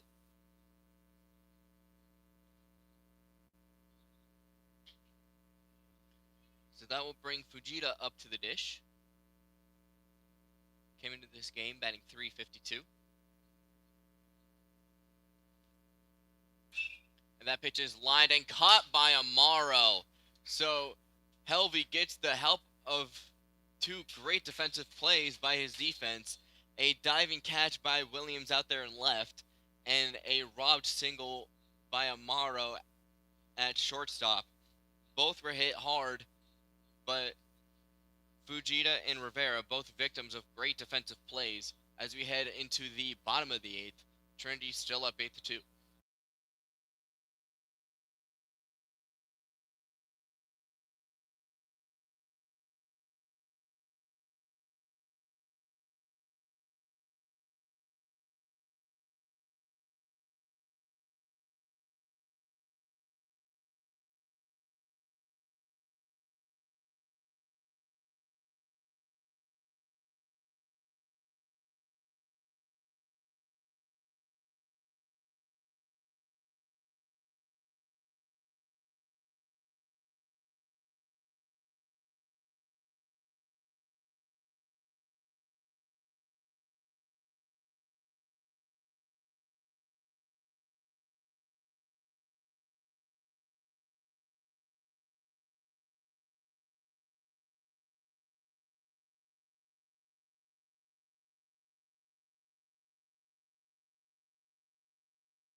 Bottom of the eighth, and the TCJ Eagles will have 9-1-2. Logan McGann, Larson Lott, and Gavin Williams. And they will still face Cole Phillips, who has done a really nice job since he started clean in the fifth inning. When he came in, he did give up 2 runs charged to him, but since then, nothing. A couple of hits, but no more runs. Logan McGann has an RBI and a run scored. He's 1 for 1. He's also walked and put down a sacrifice bunt. Takes the first pitch low and inside. And on that sacrifice bunt, there was a throwing error which allowed McGann to advance to second, which scored 2. 1 ball, no strikes, and a pitch. And that one misses outside. In the ninth, it will be Snyder, Gutierrez, and Sanchez due up, barring any changes for the Conquistadors. 2 balls, no strikes.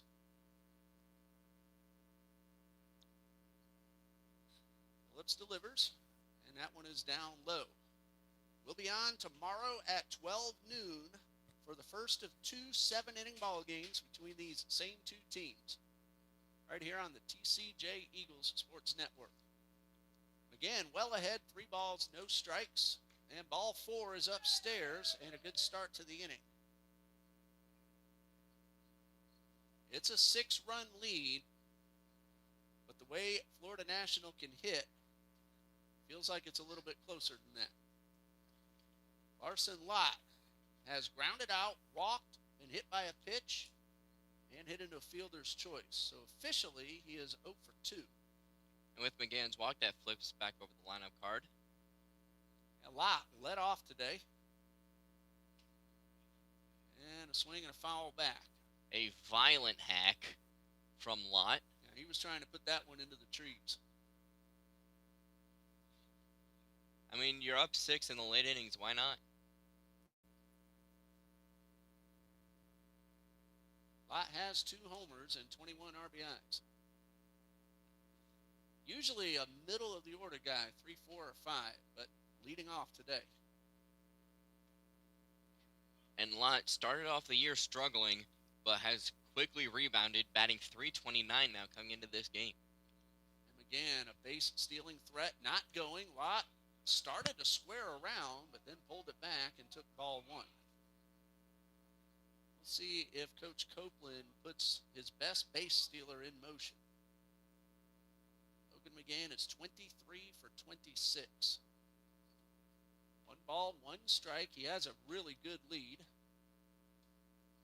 He's going. Pitch is a strike, and there will be no throw. Ball came out of the hands of Fujita, and McGann has just stolen his 24th base of the year. Not sure Lott was happy with the strike call, but it's a ball and 2 strikes with a runner in scoring position. Phillips kick steals the 1-2. In there for strike 3, Lott down looking. That's the first out of the inning, and it brings up Gavin Williams, who is 3 for 4 with a run scored and 2 driven in. And Williams has 2 hits to the warning track. One was a double and thrown out trying to advance, and the other Drove was in a pair. Another double which drove in. McGann heading for third, in there, avoiding the tag. And that will be another stolen base for McGann. Number 25 on the season. He's been caught just 3 times. It was a very good throw, but McGann was able to slide around the tag into the back of the bag. And Fajita contending with that right-handed hitter. Again, it was a terrific throw. It was right on the money, but McGann, with an excellent slide, gets around the tag. Williams is trying to get it into the outfield. Bounces into turf. McGann bluffs, but the ball didn't get far enough away because Fajita did what he's supposed to do. Leaned forward, got his body in front of the ball, let it hit off the chest protector. 1 ball, 1 strike to Gavin Williams, who was looking for his 25th ribby. Came in at 356, 3 homers. He will draw a walk if you give it to him. He has an on-base percentage of .473. Takes strike 2. That .473 is coming into play today, and he's been on base 3 of his 4 times up. Williams looking to drive in McGann from third. The 1-2 pitch from Phillips. Kick steals. Chases a breaking ball in the dirt, and that will be strike 3. He knew he chased one he should not have gone for. So back-to-back strikeouts for Phillips, and there are 2 down now. Eagles do not want to let Phillips off the hook. Give a little bit of momentum to the offense as they come to bat in the 9th. Adriel Burgos will try to drive in the run. He has a pair of those today, a 2-run double in the big 4th inning. And you got to give credit to Phillips there. That was a great 2-strike pitch. There's a really nice breaking ball to start the at-bat for strike 1.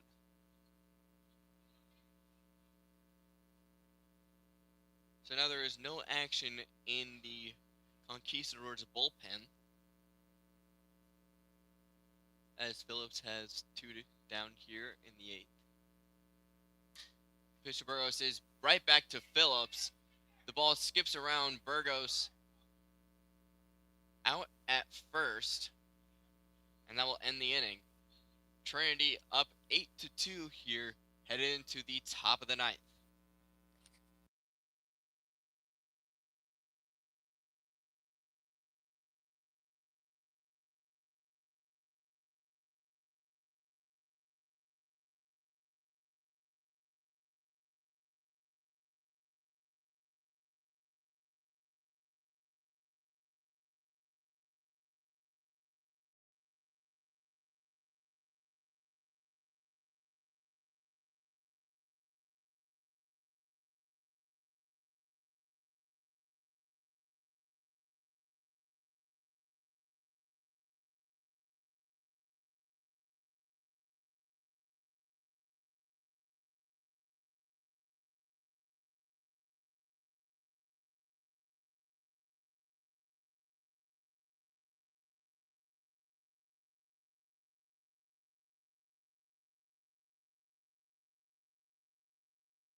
We go to the ninth, and Chance Helvey will start his third inning of work. If he finishes this game without giving up 6 runs, he will get the save because of a 3-inning stint. And his first pitch strike to James Snyder is a good fastball. Snyder, Gutierrez, Sanchez. Anybody gets on, Dabian, then the top of the order was Sosa. 1 strike from Helvey. And a good swing by Snyder, and he fouls it off, and he's down 0-2. Brigman would be the winner. Armley would be the loser. And Helvey in line for the save if he finishes this one off. 0-2, and the pitch, low and inside. Snyder came into this game batting .287. Shout out to Brenda Bogle, the fantastic sports information director of Florida National University. Here's a 1-2. And that one got him on the back of the shoulder, and not the way that Helvey wanted to start the inning. That's the first base runner he has allowed in now 2+ innings. Eagles had a chance to tack on a little bit more in the 8th, but left the runner at third. They had 1 out, strikeout, and a ground ball back to the pitcher. And so Florida National is trying to mount a rally. Snyder will come off for a pinch runner. Looks to be number 4, Oscar Orta, will pinch run for Snyder. We saw him as a courtesy runner for the catcher earlier, so he's now officially in the game as a pinch runner.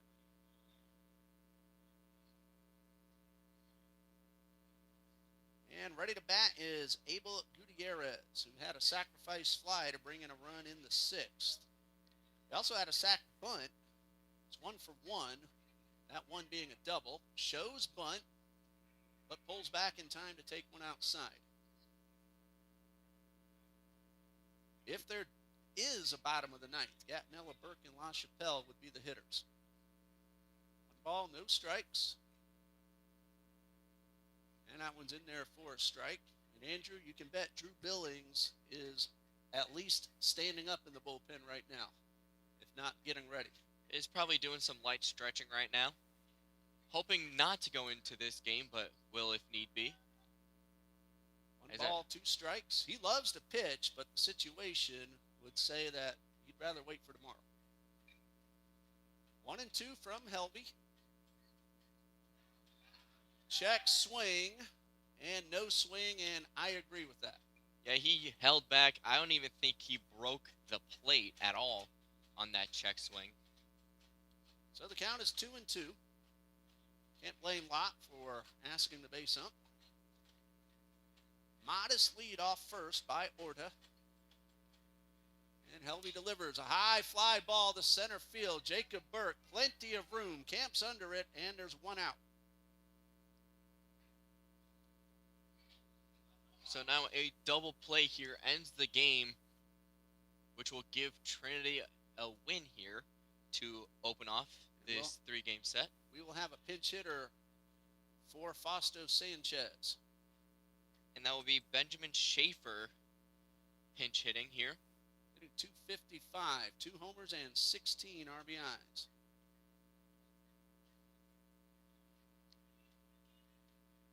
Helvey comes set, kicks, deals. Ball gets away from Lott. That pitch will be a ball and no advancement from the runner. Lott knocked it down just enough.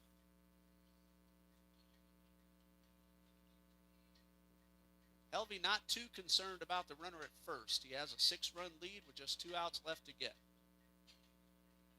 1-0 pitch in the dirt, 2-0. But you don't want to give them free bases. A hit batsman already. He got an out. Now down in the count. 2 balls, no strikes.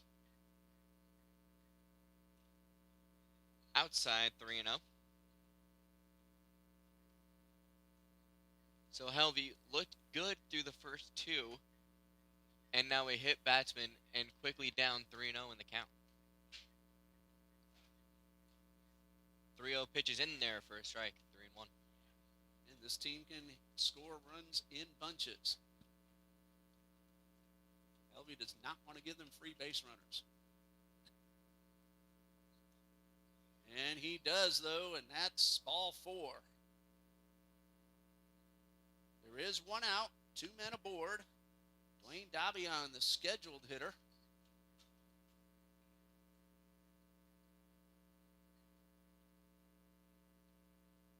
It is Dabion stepping into the batter's box.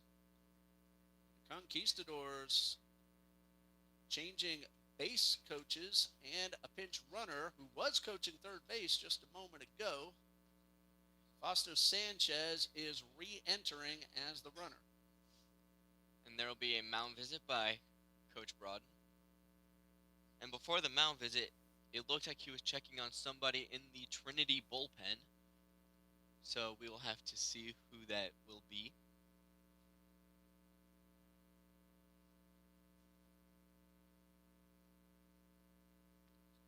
Meanwhile, Dabion waiting to take his swings. Junior from Santa Cruz, Aruba.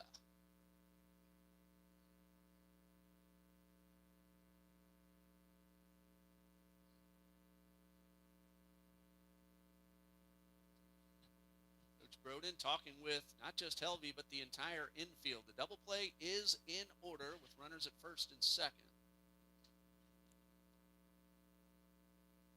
Dabion gives Helvey a nice big strike zone to work with. 6-4. That's a big boy. I'm 6'0", and some people consider me tall.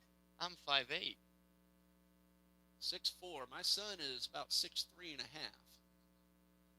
I do look right up at him. One out, first and second, bunt shown, and a strike called. There's my son, a Trinity Christian Academy graduate, former Conqueror ball player, like his dad and his mother, UNF graduate. Balls and a strike. And a line hard foul, and fortunately there's a net in the way. Hit that ball hard. And went right over the head of the gentleman right at the end of the dugout. My son did the camera for us for 7 years here at Trinity. Through high school and college. No balls and a strike. And this one misses up and away. Check that. That's 1 ball, 2 strikes.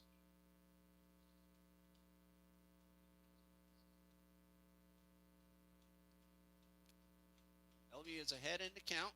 He has hit 1 and walked 1 in the inning. Here's a 1-2. Misses outside to even the count. I'm guessing the leash is starting to shorten. As Helvey, who had 2 perfect innings, is starting to lose the strike zone. There is 1 out. Checks the runner at second, not being held. And the pitch. Breaking ball. Got him looking. Big strike 3 for Chance Helvey.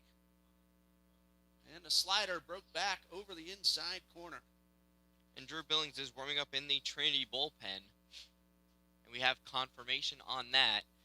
And this has got to put some relief into the mind of Coach Copeland.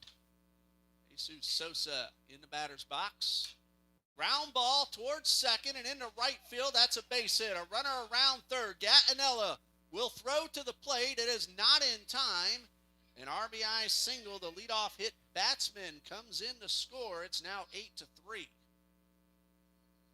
First ball swinging results in a ribby for Jesus Sosa. That was a good throw by Gattinella on the money, but just a little bit late. And RBI number 31 for the Florida National shortstop. And Coach Strong is talking with the home plate umpire because he's going to send up a pinch hitter for Gino Gazzillo. Florida National got a hit batsman and a walk to start the inning. 2 outs later, an RBI single. And the pinch hitter will be Cesar Mora, who's hitting .266 with a homer and 8 RBIs.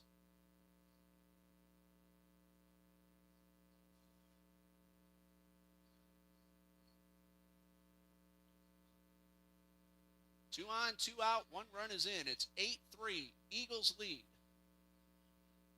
1 out left to get, and the first pitch is on the inside corner. Non-conference game. Coach Strong using an opportunity to get some guys some reps. And Mora came into this game batting .266 on the season with 3 doubles, no triples, and a homer. That pitch just missed the outside corner. 1 ball, 1 strike.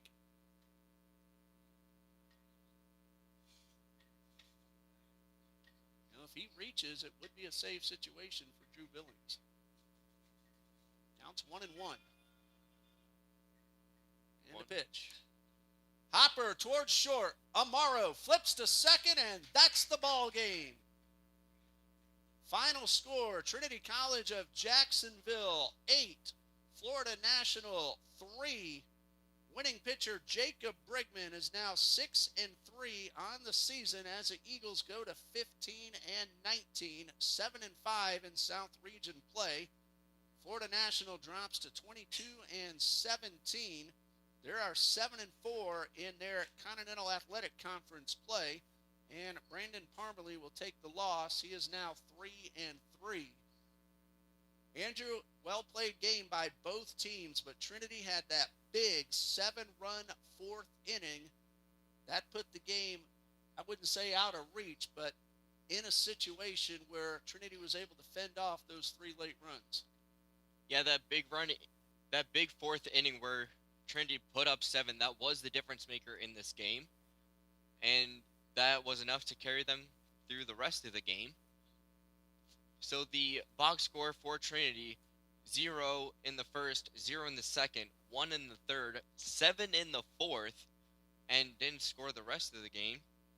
The box score for Florida National, no runs throughout the first 4, 1 in the fifth, 1 in the sixth, 0 in the 7th and 8th, and 1 run in the 9th.